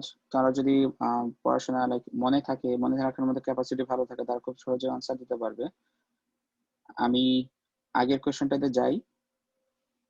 কেন ইউএসএমএল এত কঠিন, বা কেন আসলে এটা নিয়ে এত মানে ধ্যান ধারণা থাকে? যেমন 65 সেকেন্ডস এর মধ্যে আপনাকে ইকুয়েশন কিন্তু পুরোটা পড়তে হবে, দেন হচ্ছে আপনাকে দেখতে হবে লাইক আনসার কি। আমি যদি বলি, এটা কিন্তু টিপিক্যাল একটা নাইট টাইম সিচুয়েশন বাংলাদেশে, obviously poisoning is very very common. তো আপনাকে আমি যে সব সাইন সিমটম দিয়েছি, আমি অলরেডি কিন্তু ডায়াগনোস করে দিয়েছি আপনাকে যে এটা অফিসি পয়জনিং। কারণ আপনার যে সাইন সিমটম পাচ্ছেন, physical examination everything is okay. এখন হচ্ছে দুইটা অপশন দেওয়া হয়েছে মেডিকেশনে, আমরা জানি অ্যাট্রোপিন, প্রেলিডক্সাইম। এই দুটো মেডিকেশন হচ্ছে অফিসি পয়জনিং এর জন্য খুবই এক ট্রিটমেন্ট। সো আমি বলেছি যে দুইটা অপশন ছিল তার হাতে, সে একটা মেডিকেশন ট্রাই করেছে, কিন্তু সিমটম দেখা গেছে খারাপ হয়েছে আগের চেয়ে। What happened? এক্ষেত্রে যেটা ঘটনাটা ঘটেছে সেটা হচ্ছে ডক্টর রিনা ট্রাই করেছে প্রিলিডক্সাইম আগে, অ্যাট্রোপিন না দিয়ে সে আগে প্রিলিডক্সাইম ট্রাই করেছে। এই কারণে সিমটমটা তার আরো খারাপ হয়েছে, এবং পেশেন্ট হয়তো ইভেন্চুয়ালি মারাও যেতে পারে। I don't no. সো কেন এরকম ঘটনা? কোয়েশনটা কিন্তু খুবই ইজি ছিল, লাইক কেন দুইটা ট্রিটমেন্ট দেওয়া হয়েছে। আমি কিন্তু নেক্সট কোয়েশন দেখিয়েছিলাম যে অফিসে পর্যন্ত আমরা কি কি ট্রিটমেন্ট ইউজ করি, অ্যাট্রোপিন, প্রিলিডক্সাইম, দুইটাই অ্যান্সার কারেক্ট। কিন্তু এখানে পেশেন্ট ডক্টর রিনা যখন ইউজ করেছে প্রিলিডক্সাইম, কেন পেশেন্টের সিমটম ভালো হচ্ছে খারাপ হলো? আমরা জানি প্রিলিডক্সাইম খুবই একটা ভালো ওষুধ অফিসের জন্য, এটা একদম রিভার্সাল করে। সো থিং ইজ, প্রিলিডক্সামের ব্যাপার হচ্ছে প্রিলিডক্সাম ট্রানজিয়েন্ট অ্যান্টিকোলিনেস্টেরয়েড অ্যাক্টিভিটি দেখায় প্রথম দিকে। সো আমরা প্রথমেই ফার্স্টে অবশ্যই অ্যাট্রোপিন দিতে হবে, আদারওয়াইজ প্রিলিডক্সাম দিতে পারবো না। প্রিলিডক্সাম প্রথমে দিলে অ্যান্টিকোলিনেস্টেরয়েড অ্যাক্টিভিটি, যেটা অফিসের মতো মেকানিজম, সেম টাইপ একটু কাজ করে কিছু সময়ের জন্য। সো পেশেন্টের সিমটম কিন্তু খারাপ হয়ে যেতে পারে আপনি যদি আগে অ্যাট্রোপিন না দেন। সো পেশেন্ট ওইটাই ট্রাই করেছে, ডক্টর রিনেটি ট্রাই করেছেন, প্রিলিডক্সাম দিয়েছে এবং পেশেন্টের সিমটম খারাপ হচ্ছে। সো কোয়েশ্চন দুটার মধ্যে হিউজ ডিফারেন্স। আমি নেক্সট কোয়েশ্চন যেটা আগে যেটা কোয়েশ্চন দেখেছি সেটা হচ্ছে আপনাকে শুধুমাত্র অ্যাট্রোপিন এবং প্রিলিডক্সাম এটা জানলেই হতো। এই কোয়েশ্চনে আপনাকে কি কি জানতে হবে? ফার্স্ট হচ্ছে আপনাকে এটা কি অফিসিক পয়জনিং এর কেস কিনা, যেহেতু আমি অলরেডি অফিসে পয়জন ডায়াগনোসিস করে দিয়েছি। যদি না থাকতো অবশ্যই আপনাকে অফিসে পয়জনিং অথবা আপনি বের করে ফেলতে হবে ফার্স্টেই। দেন হচ্ছে আপনাকে সব ভাইটালস গুলা দেখতে হবে, পেশেন্টের কোনো সাইন সিমটম আছে কিনা, মানে কোনো ভাইটালস গুলো আপ ডাউন আছে কিনা। দেন হচ্ছে আপনাকে ফিজিক্যাল এক্সামিনেশন গুলো ভালো করে, খুব ভালো করে পড়তে হবে। দেন হচ্ছে আপনাকে কি করতে, এখানে শুধুমাত্র কোয়েশ্চন গুলাতে শুধু মেমোরাইজেশন পার্ট না, আপনি মেকানিজম জানেন কিনা। একজনকে আনমিউট করতে হবে মেবি।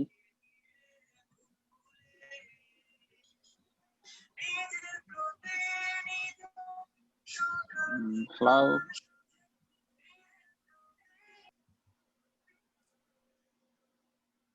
মিউট করে দিয়েছি ভাইয়া। ওকে।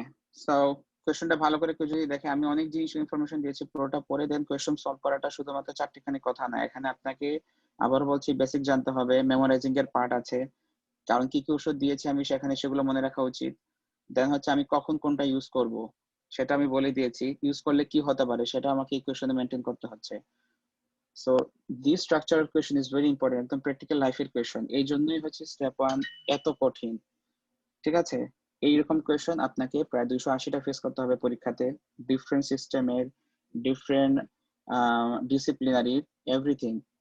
সো ডিফারেন্সটা আসলে এখানেই। কেউ যদি বুঝে থাকেন অবশ্যই আমি বলবো সে মানে খুব ভালো করে পড়াশোনাটা করছে। দেন হচ্ছে আমি স্টাডি মেটেরিয়াল নিয়ে আরেকটু এক্সটেন্সিভ যাচ্ছি। সেখানে হচ্ছে আমি ফার্স্ট এডের কথা বলবো যে এটা কি কাপলান বক্সিস, এই বইগুলো কিন্তু ফার্স্ট ইয়ার সেকেন্ড ইয়ারে সবাই কিনতে পারে। কেনার পর আমি বলবো যখন কোনো আইটেম থাকে বা কিছু থাকে ওই চ্যাপ্টার গুলো যেন সে পড়ে নেয়।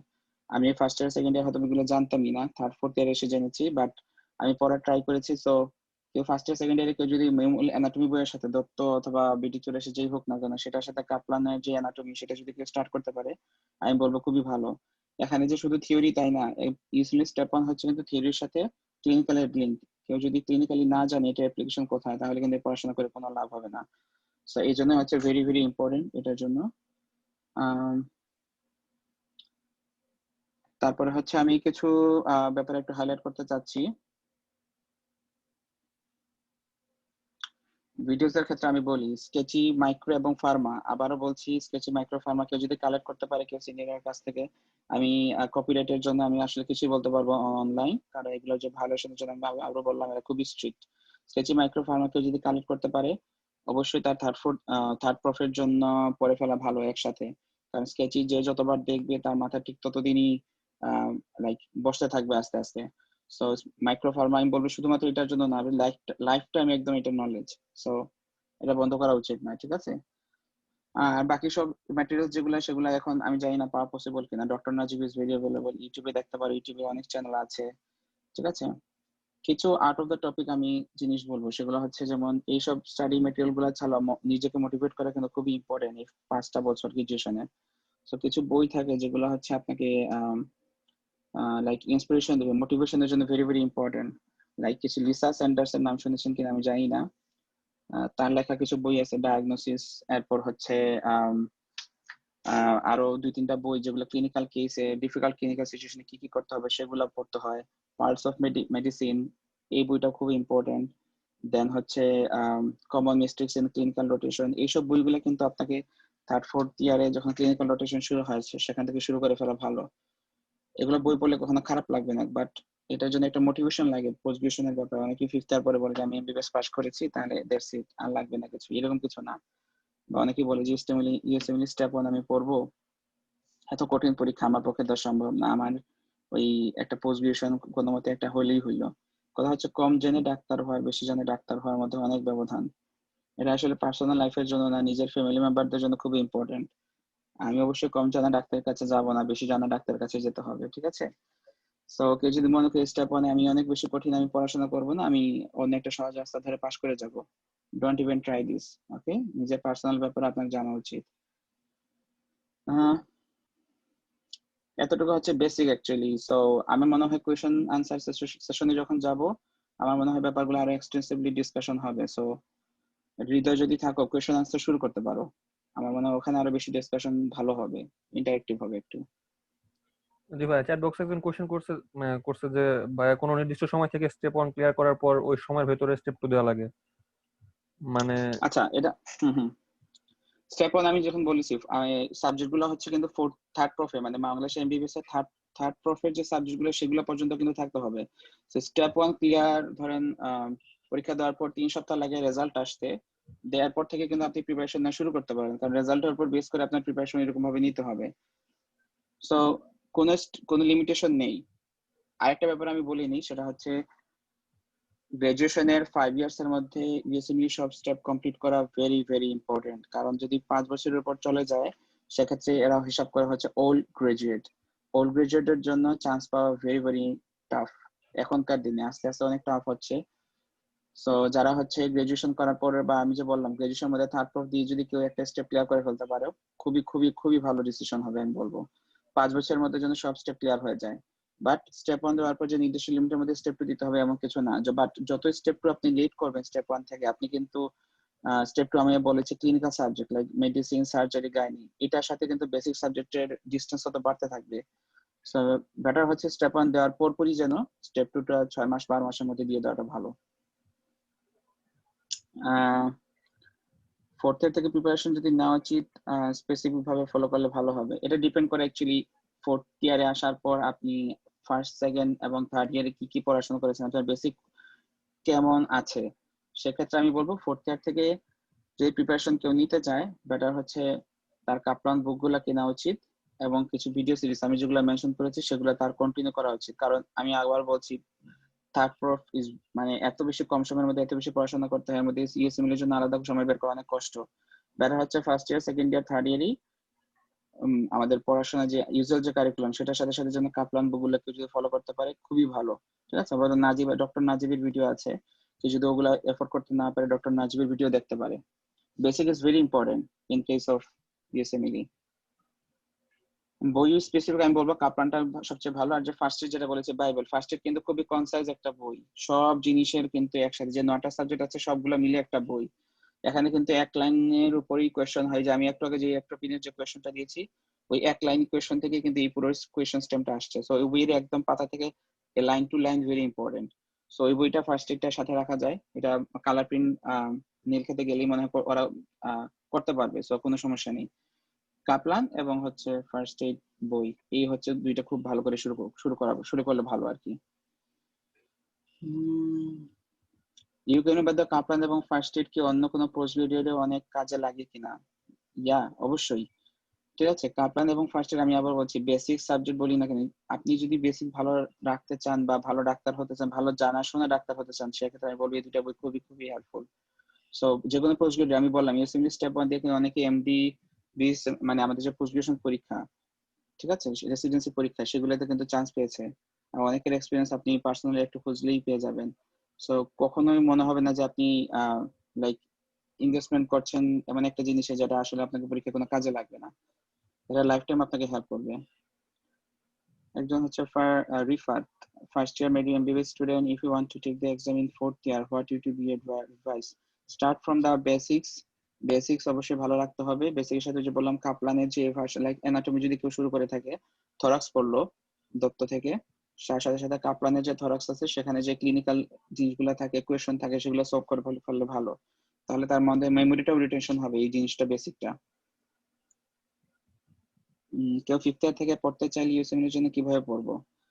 আমি যে বললাম টপ ম্যাটেরিয়ালস গুলা ফিফথ ইয়ার হচ্ছে ভেরি ইম্পর্টেন্ট। ফিফথ ইয়ার যদি ক্লিনিক্যাল রোটেশনও থাকে, কেউ কিন্তু লাইক ওই কাপলান বইগুলো যদি কেউ পড়ে থাকে, ফার্স্ট এইড কাপলান এই বইগুলো যদি পড়ে থাকে, তাহলে কিন্তু তার ক্লিনিক্যাল যে সেকশনটা থাকে এইসব বইয়ে, ওসব কিন্তু সেই ক্লিনিক্যালি রোটেশনে সে অ্যাপ্লাই করতে পারবে, প্লাস পার্সোনালি সে ওই কেসগুলো দেখতেও পারে। ইউএসএ তে কিন্তু যেটা প্রবলেম সেটা হচ্ছে কিন্তু ক্লিনিক্যাল কেস দেখতে পারে না রোটেশন শুরুর আগে ক্লিনিক্যাল, বাট আমরা কিন্তু থার্ড ফোর্থ ইয়ারে কিন্তু অনেক কেস অলরেডি দেখে ফেলেছি, কিন্তু এটা কোনো প্যাথোফিজিওলজি বা কেন হচ্ছে সায়েন্স সিমটম এগুলো কিন্তু কিছুই জানি না। সো বেটার হচ্ছে এগুলা ওইসব বইগুলোর সাথে সাথে মেইন বইয়ের সাথে পড়া ফেলাটা ভালো। কেউ যদি ফারিহা, কেউ যদি পোস্ট গ্রাজুয়েশনটাই করতে চায় ইউএসএ তে আর তারপর দেশে ব্যাক করতে চায়, তাহলে তার জন্য দেশে প্রোগ্রেসের কতটা সুযোগ থাকে? এভরি অপরচুনিটি খোলা থাকবে। ওই যে বললাম, আপনি যদি বাইরে থেকে পোস্ট গ্রাজুয়েশন করে আসেন ইউএসএ তে, দেশে একটা লাইসেন্স এক্সামিনেশন আছে, আপনি সেটা পাস করতে পারলে আপনি দেশে প্র্যাকটিস করতে পারবেন এনিওয়ে, তো কোনো সমস্যা নেই। বাট দেশে আপনি যদি সরকারি চাকরি করতে চান, ওই তো আপনাকে বিসিএস দিয়ে অবশ্যই পার হতে হয়, এটাই হচ্ছে সমস্যা। বাট আপনি বিএসসি আপনার জন্য খোলা থাকবে, বঙ্গবন্ধু শেখ মুজিব মেডিকেল বিশ্ববিদ্যালয়, সেখানে তো আপনার অবশ্যই ডিগ্রি গুলা কাউন্ট করবে ওরা, অবশ্যই। ফাইনাল পর পাস করলে প্লে অফ দেওয়ার জন্য এলিজিবল হবে? হ্যাঁ হ্যাঁ, অবশ্যই অবশ্যই, সবাই অনেকে প্লে 1 দিয়েছে আমাদের সাথে, ইন্টারভিউ শুরুর সাথে সাথে ওরা দিয়েছে এবং পাসও করেছে, সো আপনি স্টার্ট করতে পারেন, কোনো সমস্যা নেই। How to gain US clinical experience before graduation? আচ্ছা, এখানে একটা ব্যাপার আছে, 5 বছরের গ্রাজুয়েশনের আগে ওরা এটাকে বলে ইউএস এক্সটার্নশিপ। এখানে কিছু হসপিটালগুলোতে ওরা ওপেন স্পেস রাখে, আপনি বাইরের দেশে যারা গ্রাজুয়েশন পড়াশোনা করছে মেডিকেলে, সেখানে অ্যাপ্লাই করতে হবে। বাট কিছু আছে ফ্রি, বা মোস্ট অফ দ্য প্রোগ্রামস আর পেইড। সো আপনাকে পয়সা খরচ করে এখানে এসে ধরেন 1 মাস 2 মাস কোন একজন ডক্টরের আন্ডারে আপনি ক্লিনিক্যাল এক্সপিরিয়েন্স নিতে পারেন, এটা কিন্তু খুবই ইম্পর্টেন্ট। কেউ যদি আসলে টার্গেট থাকে দেশে থেকে যে ইউএসএ তে ক্যারিয়ার করবে, তারা কিন্তু এটা ট্রাই করতে পারে। আমি হয়তো বা লিংক দিতে পারি একটু খুঁজে, যে কিভাবে এক্সটেনশনের জন্য অ্যাপ্লাই করতে হয়। আমরা আসলে অ্যাকচুয়ালি কিছু জানতাম না এই 5 বছরে যখন গ্রাজুয়েশন করেছি, এখন হয়তো বা অনেক ইন্টারনেটের কারণে অনেক কিছু ইনফরমেশন আসলে আসছে সামনে। আর কারো কোনো কোয়েশ্চেন আছে এমনি?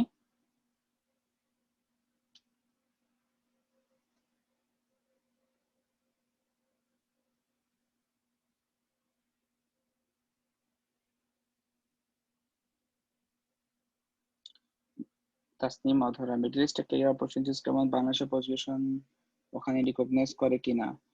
বাংলাদেশের পজিশন অবশ্যই রিকগনাইজ করে। আমাদের হসপিটালেই লাইক মিটফোর্ডের কথা বলবো, বা বাংলাদেশের অনেক সরকারি মেডিকেল কলেজে অনেকে আছেন, বা বেসরকারি মেডিকেল অনেকে আছেন যারা হচ্ছে বাইরের দেশে প্র্যাকটিস করে আছে, সে মিডল ইস্টে, সৌদি আরব থেকে বা কাতার, ওইসব এসব কিন্তু অনেক ডিমান্ড বাংলাদেশি ডাক্তারদের, বিশেষ করে এশিয়ান ডাক্তারদের বলবো, অনেকেই আছেন ওখানে ক্যারিয়ার করছেন। আমি আগেই বললাম যে আপনি যদি লাইক ফাইন্যান্সিয়ালি সলভেন্ট হতে চান, আপনার জন্য middle east is a golden opportunity, আপনি ওখানে ট্রাই করতে পারেন।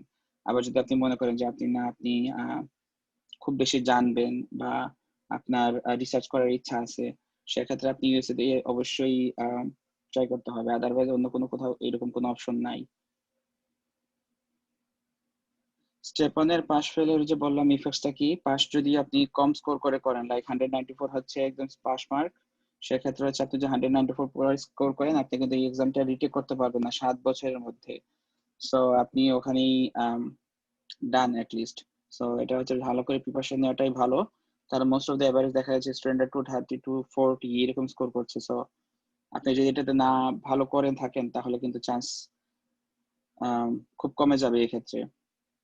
ফেল করলে আমি বললাম, ফেল করলে আপাতত হয়তো আপনি রিটেক করতে পারবেন 3 মাস পর, বাট আলটিমেটলি আপনাকে ইন্টারভিউতে ঠিকই জিজ্ঞেস করবে যে এটা একটা রেড মার্ক থাকবে যে আপনি কেন পরীক্ষাতে ফেল করলেন, আপনার প্রিপারেশন কি ভালো ছিল না নাকি, এসব জিজ্ঞেস করবে। Salary comparison after passing between USMLE and PLAB. Okay, USMLE pass করলে রেসিডেন্সি, যে আমাদের ইন্টার্নশিপ হয় আপনাকে সে বলছে 3 বছর হসপিটালে 3 বছর চাকরি করতে হবে। সেক্ষেত্রে আমি বলবো বেতন খুব একটা বেশি না। যারা মনে করছেন রেসিডেন্সিতে আসার পরই হয়তো বা অনেক ইনকাম, এরকম কিছু না। Only like state to state very করে ইউএসএ তে এভারেজ হচ্ছে অন এভারেজ হচ্ছে $4,000 to $5,000 মান্থলি রেসিডেন্সিতে ইউএসএমএল এর ক্ষেত্রে। প্লেবের ক্ষেত্রে আরো কম। ঠিক আছে, একদম হচ্ছে মিডল ইস্ট নিয়ে। মিডল ইস্টের ক্ষেত্রে আমি বলবো এমবিবিএস পরই কিন্তু চান্স থাকে, ওরা কিন্তু এমবিবিএস পাস ইন্টার্নশিপ শেষ করার পরই কিন্তু মিডল ইস্টে অনেক সার্কুলার দেয়, আপনাকে ওই বিষয়ে ব্যাপারগুলো খেয়াল রাখতে হবে। এমবেসিতে ওদের যে মিডল ইস্টে কিছু এমবেসি থাকে সেগুলোতে কিন্তু ওরা সার্কুলার দেয় যে ডাক্তার লাগবে ওদের ওখানে হসপিটালে, আপনি কিন্তু ওখানে যোগাযোগ করতে হবে। আমাদের বাংলাদেশের ক্ষেত্রে অনেকেই ট্রাই করেছে, অলরেডি অনেকেই আছেন বিদেশে। ওরা যদি আপনি ফাইন্যান্সিয়ালি কিছুটা 2-3 বছরের জন্য অ্যাটলিস্ট ফাইন্যান্সিয়ালি সলভেন্ট হতে চান, আপনি ওখানে যেতে পারেন। ইনকাম করার পর আপনি হয়তো চিন্তা করলেন যে না আমি দেশে পজিশন করতে পারবো, আমার এরকম সলভেন্সি আছে, আপনি আবার ব্যাক করতে পারবেন, কোনো সমস্যা নেই। আইএলটিএস দিতে হবে অবশ্যই, ল্যাব দিতে হলে অবশ্যই আইএলটিএস দিতে হবে। ফারিহা লিখেছেন যদি ইউএসএ তে রিলেটিভ থাকে অ্যাকোমোডেশন খরচ কমলে সেক্ষেত্রে টোটাল কস্ট কত কমতে পারে অ্যাপ্রক্সিমেটলি। আচ্ছা, ইউএসএ তে রিলেটিভ থাকুক মানে যে যদি ইউএসএ তে থাকেও যদি পড়াশোনা করে তাহলে কিন্তু তার এটলিস্ট $15,000 খরচ হবেই, এটা একদম শিওর। কারণ যে আমি পরীক্ষার এক্সপেন্স গুলো দিয়েছি, বিভিন্ন জায়গাতে অ্যাপ্লাই করতে হয়, বিভিন্ন ম্যাটেরিয়ালস লাগে, সেক্ষেত্রে কিন্তু অনেক খরচ। বাট 15,000 20,000 এখানে কমে হয়তো বা 10,000 নেমে আসবে যদি আপনার কোনো ধরনের খরচই না হয় এরকম, শুধু পরীক্ষার খরচগুলো দিলেই যদি হয়ে যায় এই ক্ষেত্রে। প্লেবের জন্য কাপ্লান আপনি পড়তে পারেন, কোনো সমস্যা নেই। আমি আবার বলছি কাপ্লান ফার্স্ট ইয়ার কিন্তু যে ইউএসএমএল এর জন্য এমন কিন্তু না। আপনি প্লেবের জন্য পড়তে পারেন, কোনো সমস্যা নেই। প্লেবের কিছু আলাদা বই থাকে, সেগুলো আপনি ট্রাই করতে পারেন। বাট আমি বলবো কাপ্লান হচ্ছে বেসিক। আপনি যদি মনে করেন যে আপনার বেসিক স্ট্রং করতে হবে, আপনি কাপ্লান দিয়ে স্টার্ট করতে হবে, খুবই ভালো হয়।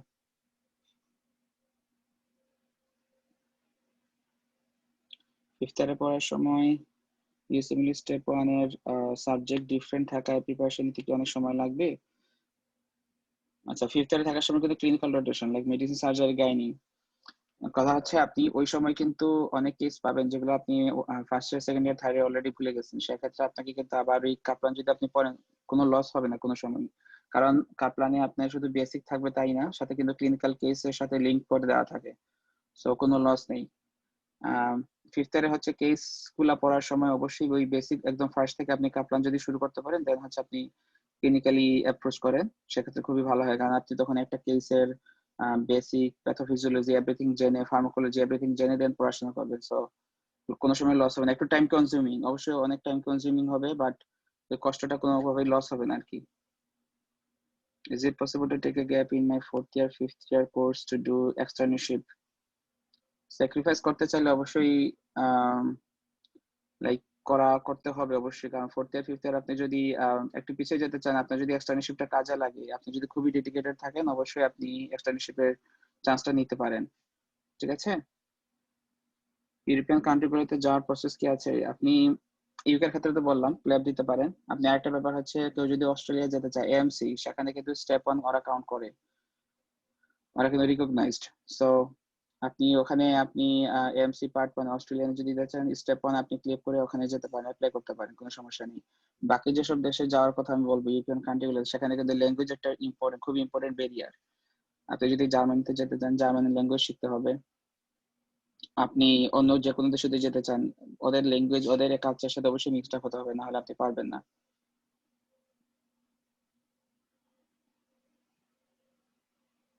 আচ্ছা, দীপ্ত আকাশ ভাইয়া, ক্যান আই সব Bangladeshi clinical rotations in interview if I have not?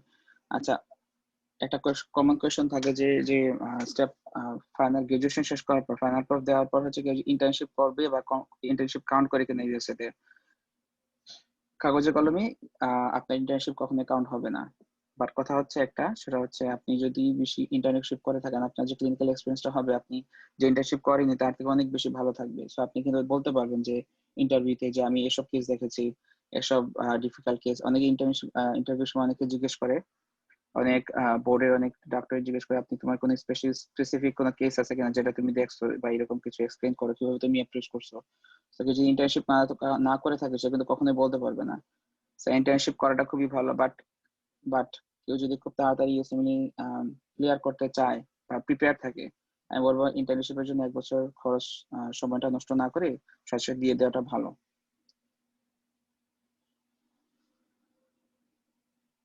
কাপলান ভিডিওর বুক, কাপলানের বইগুলো মনে হয় নীলক্ষেতে পাওয়া যায়। যে কোনো পিজি স্টোরে, পোস্ট গ্রাজুয়েশন স্টোরে ওদের বললে ওরা হয়তো কালার বুক দিতে পারে।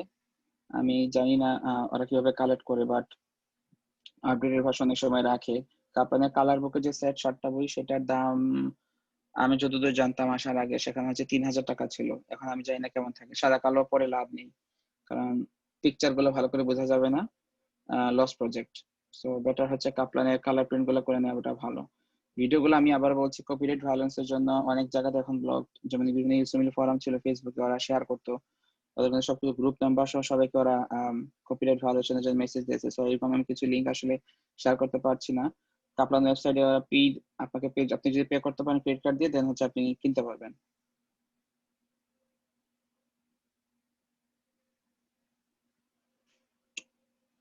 ফোর্থ ইয়ার আপনি যে স্টেপ 1 স্টেপ 2 আপনাকে অবশ্যই গ্রাজুয়েশন পর করতে হবে, কারণ আপনি ক্লিনিক্যাল মানে ক্লিনিক্যাল যে সাবজেক্ট গুলো, মেডিসিন, সার্জারি, জ্ঞান, এগুলো কমপ্লিট শেষ না করে আপনি স্টেপ 2 আসলে কিছুই বুঝবেন না।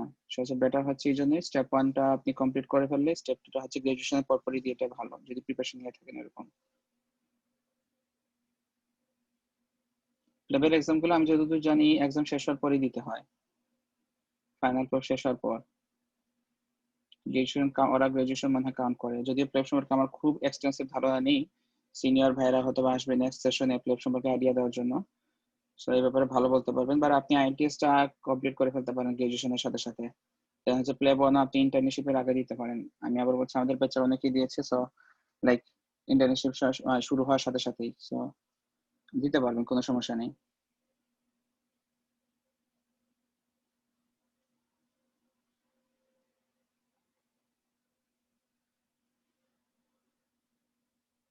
যে কারো কোয়েশ্চেন থাকলে করতে পারো, সমস্যা নেই। এখানে আসলে জাস্ট আমি ইন্টারেক্টিভ হতে যাচ্ছি, কারণ এগুলা সবই আসলে ইউটিউবে পাওয়া যায় বা একটু সার্চ করলে গুগলে পাওয়া যাবে। সো ল্যাবের জন্য কি ফার্স্ট ইয়ার থেকে প্রিপারেশন নেওয়া নেসেসারি কিনা? ফার্স্ট ইয়ার সেকেন্ড ইয়ারদের জন্য বলবো, মানে মেডিকেলের যে ফার্স্ট ইয়ার সেকেন্ড ইয়ার মোটিভেটেড থাকাটাই খুব ইম্পর্টেন্ট আসলে। একদম ডাই হার্ড পোস্ট গ্রাজুয়েশনের জন্য না যাওয়াটাই ভালো, পরে কিন্তু ফেটিক ফেটিক শুরু হয়ে যাবে শরীরে, ঠিক আছে? সেটা দরকার নেই। আপনি শুধু যে কাপ্তান বললাম বইগুলা যেগুলো ক্লিনিক্যালি ইম্পর্টেন্ট সেগুলো আপনি কন্টিনিউ করেন ওগুলোর সাথে সাথে, তাহলে পরের দিকে এত প্রেশার মনে হবে না।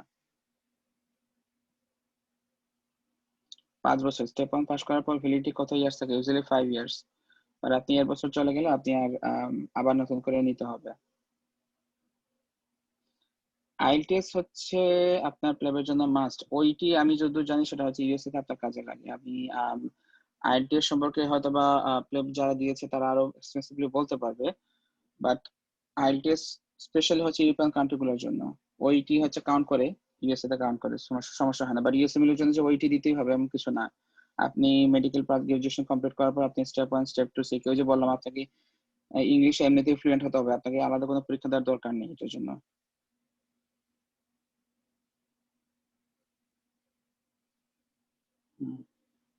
গতকাল প্লেব নিয়ে মানে একটা সেশন ছিল, এটা একটু দেখে নেবেন কেউ প্লিজ।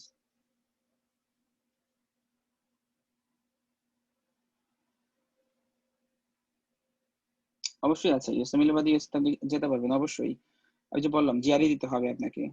যারা হচ্ছে গ্রাজুয়েশন শেষ করার পর আপনাকে জিআরই একটা এক্সাম থাকে, অন্যান্য ভার্সিটি যারা অন্য সাবজেক্ট থেকে দেয় ওইরকম দিতে পারবেন। সেখানে আপনি জিআরই স্কোর সাবমিট করতে হবে ইউএসএ বিভিন্ন ইউনিভার্সিটি গুলোতে বেসিক সাবজেক্টে যাওয়ার জন্য, অথবা এমপিএইচ করার জন্য। আপনি যদি অ্যাকসেপ্টেড হন আমাদের লাইক বিভিন্ন মেডিকেল কলেজে অনেক সিনিয়রই কিন্তু বিভিন্ন রিনাউন্ড ইউনিভার্সিটি গুলোতে আছেন ইউরোপের এবং ইউএসএ তে পোস্ট গ্রাজুয়েশন করছেন ক্লিনিক্যাল, মানে ক্লিনিক্যাল ছাড়া আর কি অন্য সাবজেক্ট গুলোতে। সো আপনি ওদের সাথে একটু কন্ট্যাক্ট করতে পারেন কেরিয়ার ব্যাপারে গাইডলাইন পাওয়ার জন্য। বেসিক সাবজেক্ট বলতে মেইনলি কোনগুলো, anatomy, physiology, biochemistry, like first ইয়ারের 3টা সাবজেক্ট। দেন হচ্ছে ওদের এখানে ফরেনসিক মেডিসিন, ইউএসএমএলতে ফরেনসিক মেডিসিন বা কমিউনিটি মেডিসিন বলতে কিছু নেই।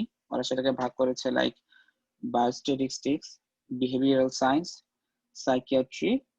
দেন হচ্ছে আপনি ফোর্থ ইয়ারে পাচ্ছেন আরো 3টা সাবজেক্ট, ফার্মাকোলজি, প্যাথোলজি এবং হচ্ছে মাইক্রোবায়োলজি এবং ইমিউনোলজি। এই হচ্ছে টোটাল 9টা সাবজেক্ট। আচ্ছা, আমি মনিকা সোনার্থী কিভাবে মোটিভেটেড হয়েছি, আচ্ছা ওকে, এটা একটা ব্যাপার। সেটা হচ্ছে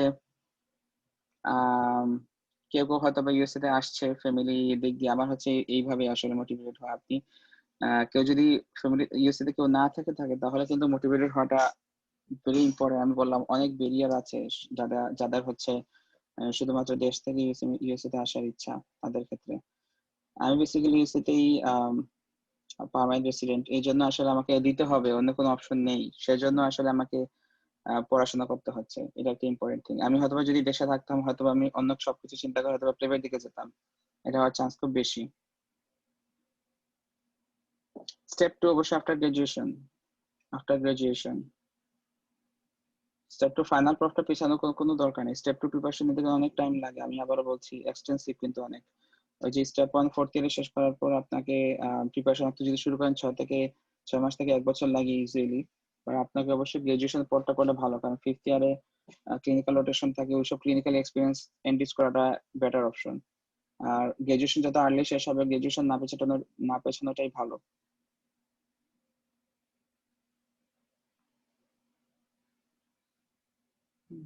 রবিন লিখছে ভাই জিআরই দিয়ে এসে যাওয়ার আর প্লেব দিয়ে একে যাওয়া কোন জার্নিটা বেশি টাফ? আচ্ছা ওকে,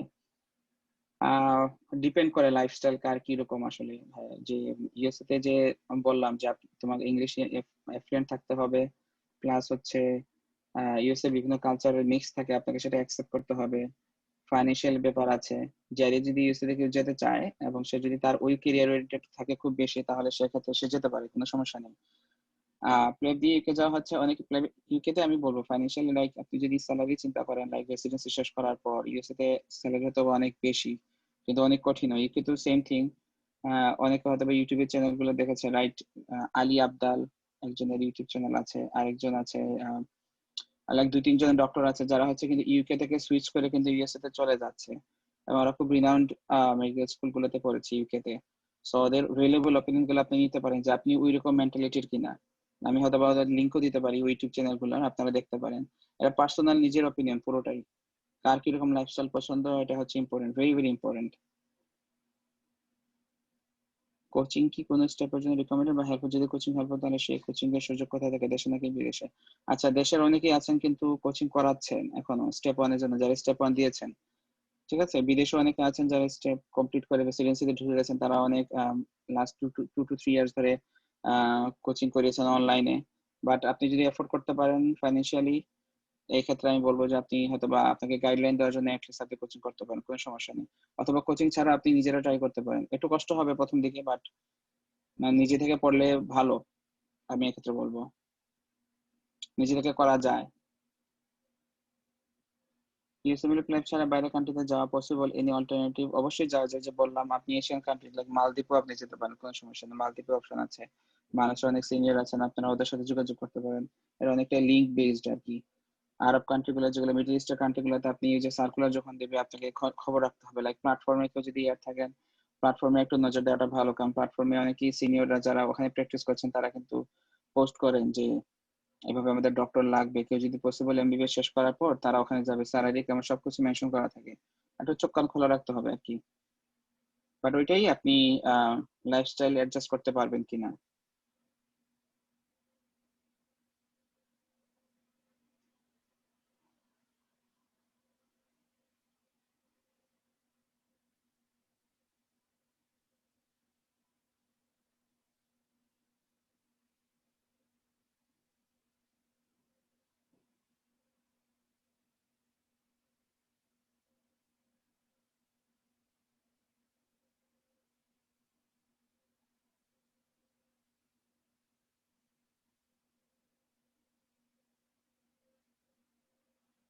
আর কারো কোনো কোয়েশ্চেন থাকলে করতে পারেন।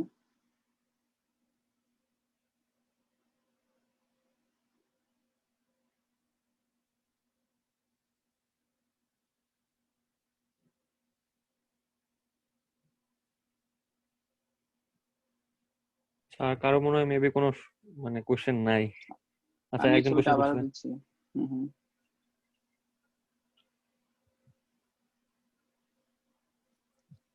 ফিফথ ইয়ারে স্টেপ 1 এর প্রিপারেশন স্টার্ট করলে ফাইনাল প্রফে কি স্টেপ 1 দিতে ইউএসএ থেকে এক্সাম দেওয়া কি পসিবল?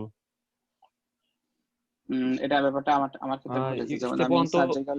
হুম হুম। হুম হুম। বলো বিষয়। আমি বলতেছিলাম যে স্টেপ হ্যালো। 1 তো বাংলাদেশ থেকে দেওয়া যায় আর কি। এক্স্যাক্টলি, হ্যাঁ হ্যাঁ।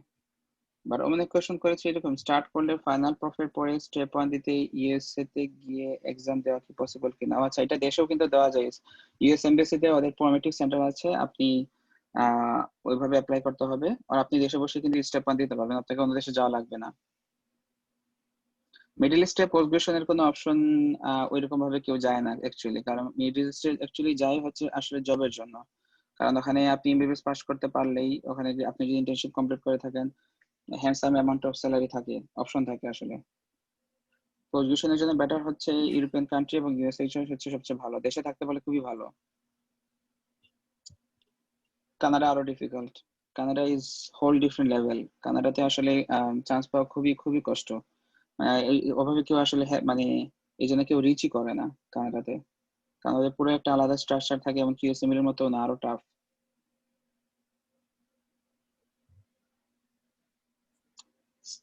স্টেপ থ্রি, হ্যাঁ স্টেপ থ্রি দিতে পারলে তো খুবই ভালো, কিন্তু কথা হচ্ছে স্টেপ থ্রি যে বললাম, স্টেপ থ্রি আর একটু কঠিন। স্টেপ থ্রি হচ্ছে 2 দিনের পরীক্ষা।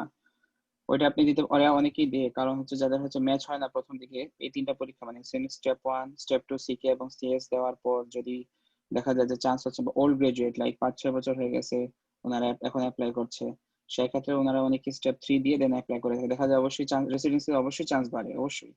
মোস্ট অফ দ্য থিং হচ্ছে ম্যাক্সিমামই হচ্ছে রেসিডেন্সি করার সময় স্টেপ 3টা দেয়, যাদের হচ্ছে আগে রেসিডেন্সি হয়ে গেছে স্টেপ 3 দেওয়ার আগে, তারা রেসিডেন্সি করার সময় স্টেপ 3টার পরীক্ষা দেয়। রিসার্চ এবং পাবলিশিং খুবই ইম্পর্টেন্ট। আমি একটা জিনিস ফলো আপ করতে চাই, লাইক অনেকে কমিউনিটি মেডিসিনে আমাদের স্টাডি করতে হয়, লাইক একটা কহর্ট স্টাডির একটা অপশন থাকে। সো ওই জিনিসটা যেন অনেকে রেখে দিতে পারে নিজেদের জন্য, এটা যদি ফিউচারে কেউ যদি সিমিলার করতে চায় তারা কিন্তু হেল্প করবে এই ক্ষেত্রে, ঠিক আছে। এখন যদি না থাকে নিজ নিজ ইনস্টিটিউশনে যোগাযোগ করে এটা একটা কপি রেখে দেওয়া ভালো, ঠিক আছে। রিসার্চ এবং এগুলো হচ্ছে আপনার প্লাস পয়েন্ট। রিসার্চ এবং পাবলিশিং পেপার হচ্ছে প্লাস পয়েন্ট। কেউ যদি রিসার্চ করতে পারবে পাবলিশিং পেপারে, তার যদি নাম থাকে খুবই ভালো। এটা ইন্টারভিউতে একটা সিভিতে একটা খুব ভালো একটা পজিটিভ পয়েন্ট নিয়ে আসবে আর কি। বাট বাংলাদেশে অপরচুনিটি নাই, বলতে গেলে একদমই নেই। আপনাকে বিদেশি যারা ডক্টর থাকেন তাদের ক্ষেত্রে আপনাকে এক্ষেত্রে আহ, মানে ওদের সাথে কন্ট্যাক্ট করে দেন হচ্ছে আপনি ইনভলভ হতে পারেন, আদারওয়াইজ কোনো আসলে আমি অপশন দেখছি না দেশে। এক্সাম ছাড়া ইউরোপ বা এশিয়ার কোনো কান্ট্রিতে যাওয়া যায় কিনা? No hope. এক্সাম ছাড়া মেডিকেলে কেউ পাশ করেনি, এক্সাম ছাড়া সব বিদেশে কোনো জায়গাতে আপনি প্র্যাকটিসও করতে পারবেন না, সেখানে ওরকম যে লাইসেন্স এক্সামিনেশন গুলো থাকে ওদের কালচারের সাথে অ্যাডজাস্ট হওয়ার জন্য ওদের নিজেদের কিছু ল্যাঙ্গুয়েজের টেস্ট থাকে, আপনাকে সেগুলো পাশ করতে হবে। এবং জার্মানি এটা খুব ভালো কান্ট্রি এক্ষেত্রে, বাট কথা হচ্ছে জার্মান ল্যাঙ্গুয়েজ ছাড়া আপনি কোনো কিছু করতে পারবেন না এইসব দেশে। আপনি ইউকে তে যেতে হলে আপনাকে আইএলটিএস এর আপনাকে স্কোর দেখাতে হবে, এটাই।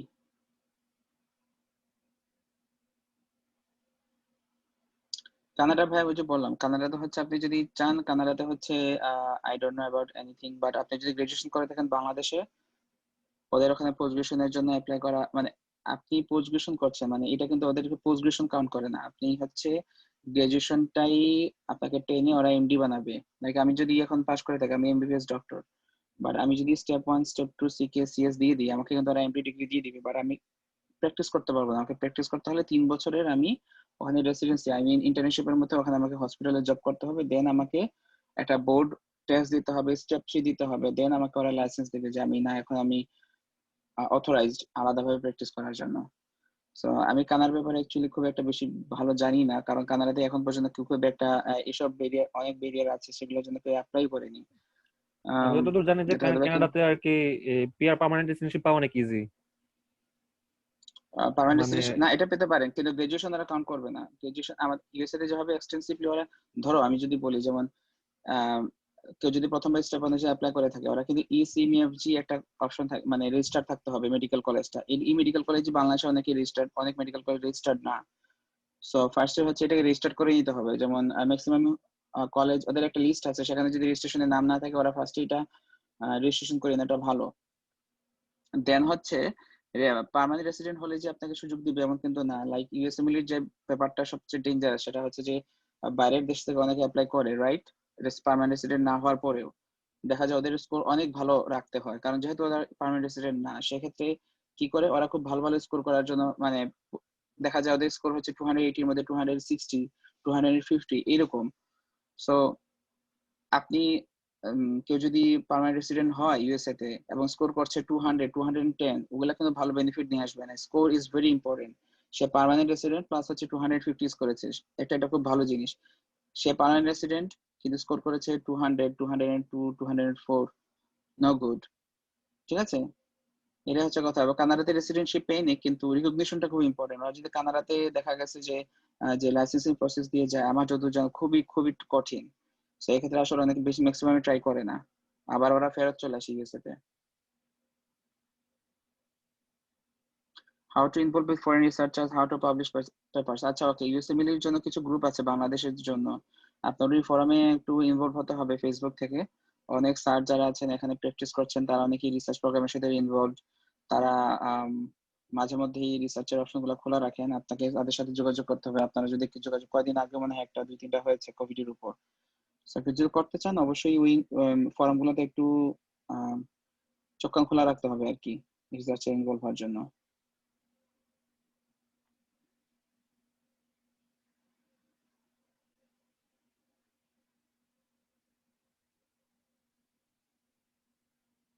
Can I apply for residency without a green card?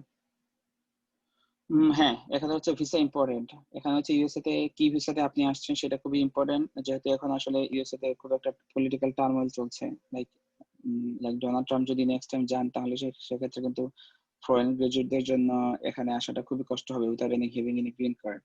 কারণ অলরেডি H1B ভিসা একটা আছে, যে সেটা ক্যান্সেল করা হয়েছে। অন্যান্য ভিসাগুলোর মেয়াদও শেষ হয়ে যাচ্ছে অনেকেরই। So আবার ব্যাক করতে হচ্ছে নিজ নিজ দেশে আর কি। সেটা হচ্ছে প্রবলেম। গ্রিন কার্ড ছাড়া রেসিডেন্সির জন্য অ্যাপ্লাই করা যাবে, আর অবশ্যই ক্রিডেন্সিয়ালস গুলো খুব ভালো হতে হবে, স্কোর গুলো খুব ভালো হতে হবে, রিসার্চের অপরচুনিটি থাকে, মানে লাইক কোনো যদি রিসার্চের অপশন থাকে তার হাতে, সে যদি করে থাকে সেগুলো অবশ্যই তাকে শো করতে হবে। লেটার অফ রিকমেন্ডেশন খুব ভালো হতে হবে। দেন হচ্ছে যদি কোনো অবজারভারশিপ থাকে ফরেন মেডিকেল ইউএস এর কোনো হসপিটালে, সেক্ষেত্রে এটা আরো প্লাস পয়েন্ট। মানে গ্রিন কার্ডের অল্টারনেটিভ যেগুলো সেগুলো তার সবকিছু থাকতে হবে। ইউএসএমএল না দিলে অন্য কোনটা চুজ করতেন ভাইয়া? থার্ড ফোর্থ ফিফথ ইয়ারে আসলে সবার মাথায় থাকে লাইক পোস্ট গ্রাজুয়েশনে, মানে মানে অন্য দেশে চলে যাবো, দেশে আর থাকবো না, এই টাইপ একটা ব্যাপার থাকে আসলে। লাইক আমি যখন থার্ড ফোর্থ ইয়ার জানতাম, আমি নিজেই জানতাম না যে আমাকে এখানে আসলে ক্লিয়ার করতে হবে। সো পার্সোনাল এক্সপিরিয়েন্স থেকে বলছি আর কি। খুব টিউশনি করছি, কোনো কিছু খেয়াল করিনি। বাট অপশন আমি যেটা বলবো সেটা হচ্ছে ইজি লেভেল, সেটা হচ্ছে ইউকে। মানে ইউকে হয়তো বা আমি ট্রাই করতাম, সত্য কথা সেটা হচ্ছে, এটা একটা ভালো অপশন। দেশে এখন বিসিএস দিয়ে অনেকে ট্রাই করছে, সো সেটাও অনেকে করতে পারে।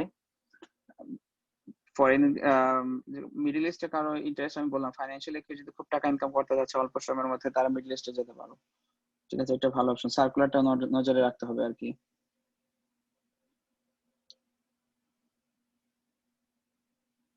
ইউএসএমএল দিতে হলে ইউএসএমএল দিতে হবে, এরকম একটা মোটিভেশন রাখা উচিত। আদারওয়াইজ এই পরীক্ষাতে না ঢোকাটাই ভালো, কারণ 2 to 3 ইয়ার্স এত কষ্ট করে মানে এগোর না। বাট স্টেপ ওয়ানটা কিন্তু আমি বলবো সবাই দিতে পারবে। স্টেপ ওয়ানটা কেউ যদি দিয়ে থাকে বাংলাদেশে, যেহেতু এটা বাংলাদেশে দেওয়ার চান্স আছে, স্টেপ ওয়ানটা দিয়ে দিলে ভালো। কি বাংলাদেশের যে কোনো জায়গাতে পোস্ট গ্রাজুয়েশন আপনি ইজিলি যেতে পারবেন, এবং কি প্লেপটা মনে হবে অনেক সহজ। এটা এত ইম্পর্টেন্ট একটা পরীক্ষা। লাইফ টাইম আমি বললাম, ভালো ডাক্তার হওয়ার জন্য অবশ্যই বেসিকটা তো খুবই ইম্পর্টেন্ট। সো দিলে খুবই ভালো এটা প্রিপারেশনটা, এটাই আমি বলতে চাবো আর কি।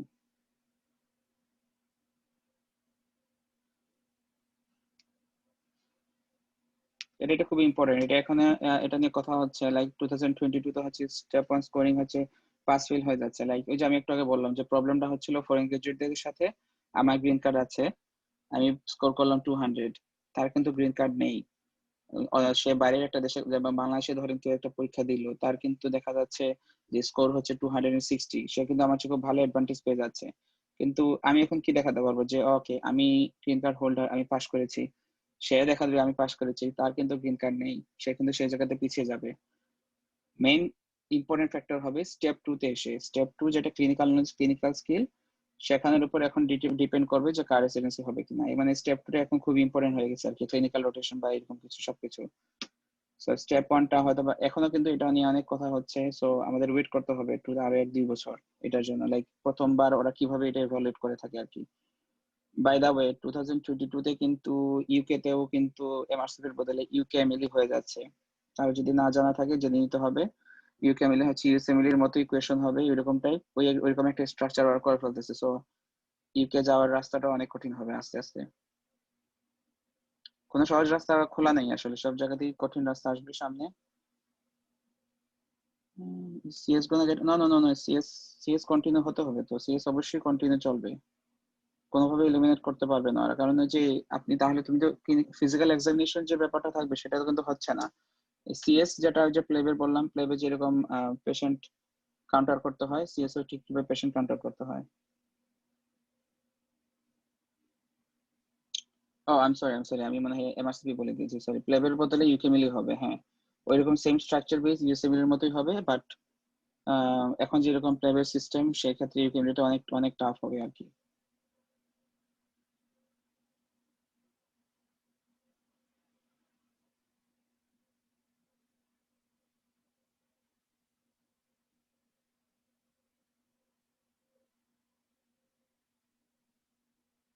সেম থিং, কারো লাইফস্টাইলটা খুবই পছন্দ, আমি যে বললাম অনেকে ইউকে ডক্টর আছেন যারা হচ্ছে সুইচ ব্যাক করে ইউএসএ তে আসতে চাচ্ছে। লাইক আমি যে ইউটিউব চ্যানেল কিছু লিংক দিয়ে দিব, আর আপনি দেখতে পারেন যদি আপনার মনে হয় যে আপনার লাইফস্টাইলটা ওইরকম হওয়া উচিত, তাহলে আপনি দেখতে পারেন যে কেন ওরা সুইচ ব্যাক করে ইউএসএ তে যাচ্ছে। আবার ইউএসএ ওদের কিন্তু ওরা কিন্তু এস্টাবলিশ ডক্টর, এনএইচএস এর আন্ডারে অনেক অনেক এস্টাবলিশ ডক্টর, অনেক ভালো ভালো মেডিকেল স্কুলে গ্রাজুয়েট করা, কিন্তু ওরা কেন সুইচ ব্যাক করতে যাচ্ছে, আপনার যদি মনে হয় যে আমার গোল ওরিয়েন্টেশনের সাথে ওদেরটা মিলে যাচ্ছে, আপনি ওইভাবে সুইচ ব্যাক করতেন, কোনো সমস্যা নেই।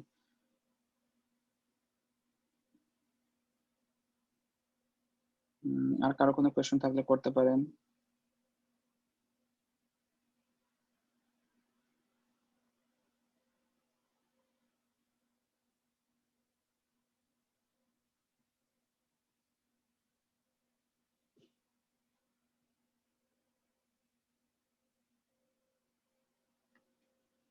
I mean, after 2023, I guess you say UK, UK, okay. So yeah, দুইটাই ক্ষেত্রেই আমি বলবো দুইটাই কঠিন থাকবে। আমি বললাম আবারও, ইউরোপিয়ান কান্ট্রি গুলোর ডিফারেন্ট লাইফস্টাইল, ইউএসএ তে ডিফারেন্ট লাইফস্টাইল। এটা আসলে কেউ না আসলে বা কেউ যদি না একদম পার্সোনালি শো করে থাকে তাহলে কেউ বুঝবে না। দেশের সিচুয়েশন, সত্য কথা যেটা সেটা হচ্ছে আমি জানি না কিরকম অবস্থা, কারণ আমি তো আসলে দেশে পার্সোনালি বিসিএস দিই বা উপজেলায় কখনো চাকরিও করিনি, আমার বোঝার মানে অনেক তারতম্য আছে এই ক্ষেত্রে। বাট ইউএসএ ইউকে যেটাই হোক না কেন, তার যদি ইচ্ছা থাকে দেশ দেশ ছেড়ে অন্য জায়গাতে প্র্যাকটিস করার, তাহলে তার জন্য কঠিন দুইটাই থাকবে, ইউএসএ এবং ইউকে দুটা রাস্তাই অনেক কঠিন হয়ে যাবে এই ক্ষেত্রে। প্রিপেয়ার থাকতে হবে আমি কোথায় যাব। এই প্রিপারেশনটা এই জন্য আমি বললাম, মেন্টালি যদি আগে থেকে গোল ওরিয়েন্টেড না হয়, শুধুমাত্র গ্রাজুয়েশনের পরপরই যদি চিন্তা করে যে না আমি ইউএসএ তে যাবো, একটু কিছুদিন পর মনে হলো পড়াশোনা করার পর যে না আমি ইউকে তে যাবো, এরকম করলে কিন্তু খুব ভ্যালুয়েবল টাইম চলে যাবে, 2-3 বছর অনায়াসে চলে যাবে। তো ব্যাপার বেটার হচ্ছে গ্রাজুয়েশন থাকার সময় যেন গোল ওরিয়েন্টেড থাকাতে হবে, হ্যাঁ। ওয়ার্ক এনভায়রনমেন্ট হচ্ছে ইউএসএ তে এবং ইউকে তে বিশাল পার্থক্য। ইউএসএ তে আমি আবার বলছি, ডিফারেন্ট কালার, ডিফারেন্ট রেস, এদের সাথে ইনভলভ হতে হয় আপনাকে। আপনি ইমার্জেন্সিতে যাবেন, দেখা যাবে একজন বেঙ্গলি পেশেন্ট ঢুকছে, একজন স্প্যানিশ পেশেন্ট ঢুকছে, একজন গায়ানিজ পেশেন্ট ঢুকছে, একজন ফ্রেঞ্চ পেশেন্ট ঢুকছে, আপনি কোনো ল্যাঙ্গুয়েজে জানেন শুধুমাত্র ইংলিশ এবং বাংলা ছাড়া কিছুই জানেন না, আপনার ভাগ্যে পড়লো ফ্রেঞ্চ একজন পেশেন্ট, আপনি কিভাবে কমিউনিকেট করবেন, আপনাকে সাথে ইন্টারপ্রেটার ম্যানেজ করতে হবে, এই সময়ের মধ্যে কিন্তু আপনাকে প্রায় অলমোস্ট 10 to 15 মিনিটস আপনি লুজ করে ফেললেন, ঠিক আছে। সো কমিউনিকেশন স্কিল, আপনি এই ব্যাপারগুলো অনেক ইম্পর্টেন্ট ইউএস এর ক্ষেত্রে, ইউকে তে কিন্তু এত বেশি ঝামেলা নেই এই ক্ষেত্রে, ঠিক আছে। প্লাস রেসিডেন্সিতে আমি বলবো, আহ, যারা ইউকে পড়াশোনা করছেন বা প্র্যাকটিস করছেন তারা হয়তো আমার চেয়ে ভালো বলতে পারবে, বাট সো ফার যারা কম্পারিজন দুটা ক্ষেত্রেই আমি যেটা একটু ঘাটাঘাটি করে দেখেছি সেটা হচ্ছে কম্পারিজনটা হচ্ছে ইউএসএ তে একটু বেশ কঠিন আসলে, ওয়ার্ক এনভায়রনমেন্টটা খুবই হার্শ। 3 বছরের যারা প্র্যাকটিক্যাল এক্সপিরিয়েন্স থাকে আমি বলবো রেসিডেন্সিতে খুবই হার্শ।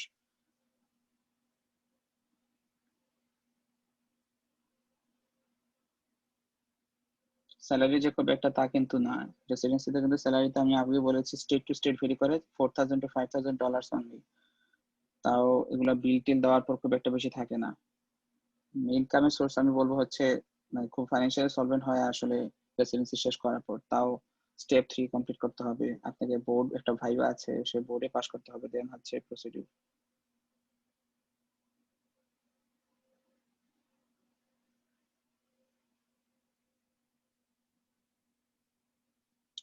ইন্টারনাল মেডিসিন রেসিডেন্সি সেটা হচ্ছে বেসিক্যালি 3 বছর করতে হবে। দেন হচ্ছে আপনি যদি কোনো স্পেশালিটিতে যেতে চান, লাইক ইন্টারনাল মেডিসিন থেকে অনেক রাস্তায় যাওয়া যায়, লাইক কার্ডিওলজিতে যেতে পারেন, জিআই স্পেশালিস্ট হতে পারেন, সেক্ষেত্রে আপনাকে এডিশনাল আরো 2 থেকে 3 বছর ট্রেনিং করতে হবে রেসিডেন্সিতে। সো টোটাল 5 to 6 ইয়ার্স লাগে। সার্জিক্যাল রেসিডেন্সি গুলো হচ্ছে ফরেন লাইক ইন্টারন্যাশনাল মেডিকেল গ্রাজুয়েটদের জন্য পাওয়া খুবই কষ্ট। অনেকগুলো রিসার্চ পেপার দেখাতে হয়, অবজারভারশিপ করতে হয়, অনেক টাইম কনজিউমিং। প্লাস হচ্ছে বেসিক সার্জিক্যাল রেসিডেন্সি হচ্ছে 5 years.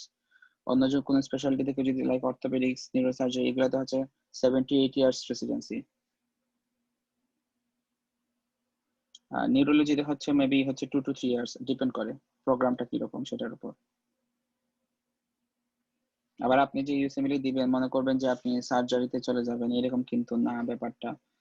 Most of the international medical গ্রাজুয়েটরা হচ্ছে পছন্দ করে নিউরোলজি, ইন্টারনাল মেডিসিন এইসব, কারণ এইসবে অনেকগুলা প্রোগ্রাম থাকে, অনেকগুলো স্কোপ থাকে, কম্পিটিশন একটু কম।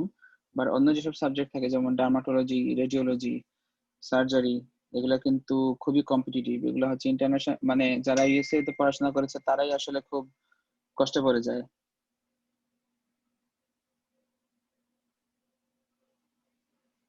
সেক্ষেত্রে ইন্টারন্যাশনাল মেডিকেল গ্রাজুয়েটদের এসব ফিল্ডে চান্স পাওয়াটা খুবই কষ্ট আসলে। থাকতে হলে তাকে ওই ইয়ার স্পেন্ড করতে হবে, ইয়ার গুলা স্যাক্রিফাইস করতে হবে এক্ষেত্রে।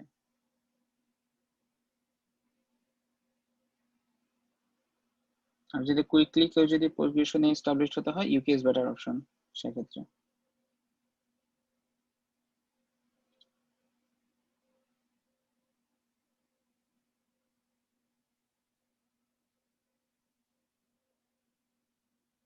আর কারো কি কোনো কোয়েশ্চেন আছে?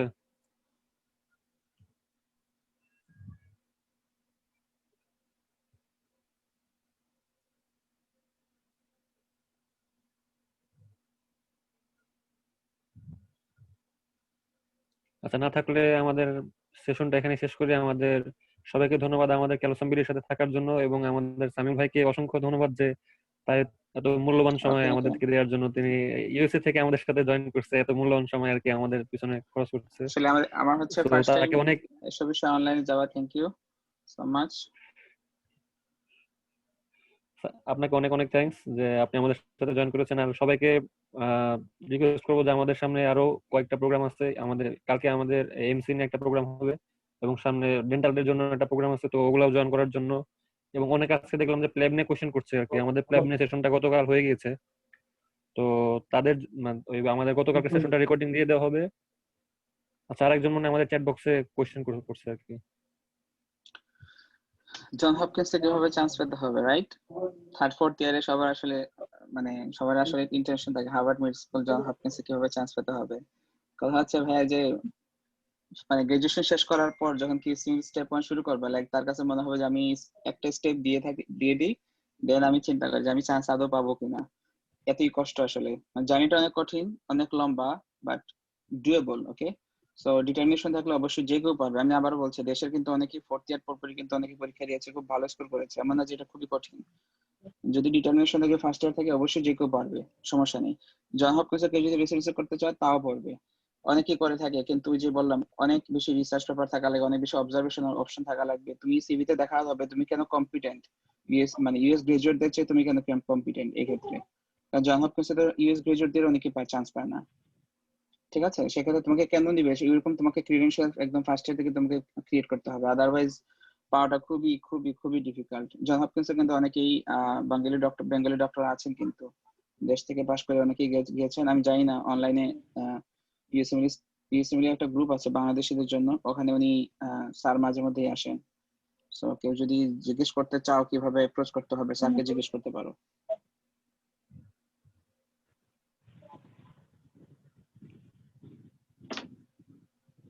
ইউএসএমএল ফর বাংলাদেশিস, ইউএসএমএল ফর বাংলাদেশিস, এটা হচ্ছে গ্রুপের নাম।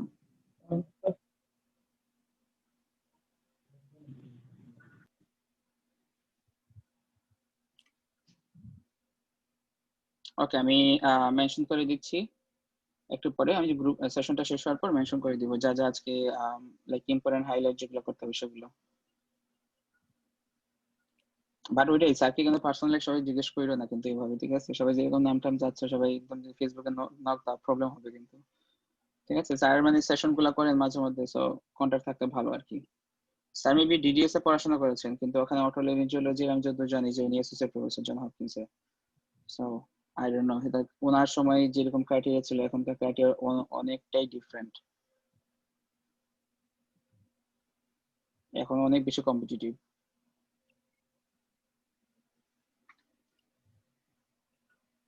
ওকে, থ্যাঙ্কস এভরিওয়ান আমাদের সাথে থাকার জন্য, এবং আশা করি আমাদের সাথে আরো সামনের দিনগুলো দেখা গেল সাম্বিরের পাশে থাকবেন। এবং আমাদের ইউটিউব চ্যানেলে প্রায় 230টার উপরে ভিডিও দেওয়া আছে, অ্যানাটমি, ফিজিওলজি, বায়োকেমিস্ট্রি থেকে শুরু করে মেডিসিনের উপরে। তো আশা করি সবাই আমাদের চ্যানেলে দেখলে অনেক উপকৃত হয়েছে, এবং আশা করি আপনারা উপকৃত হবেন। আর সামিউল ভাইকে অবশেষে মানে অসংখ্য ধন্যবাদ আমাদেরকে সময় দেওয়ার জন্য। আর এখানে আজকে আমাদের সেশনটি মানে শেষ করছি। সবাইকে ধন্যবাদ। Thank you. ধন্যবাদ সবাইকে, থ্যাংক ইউ।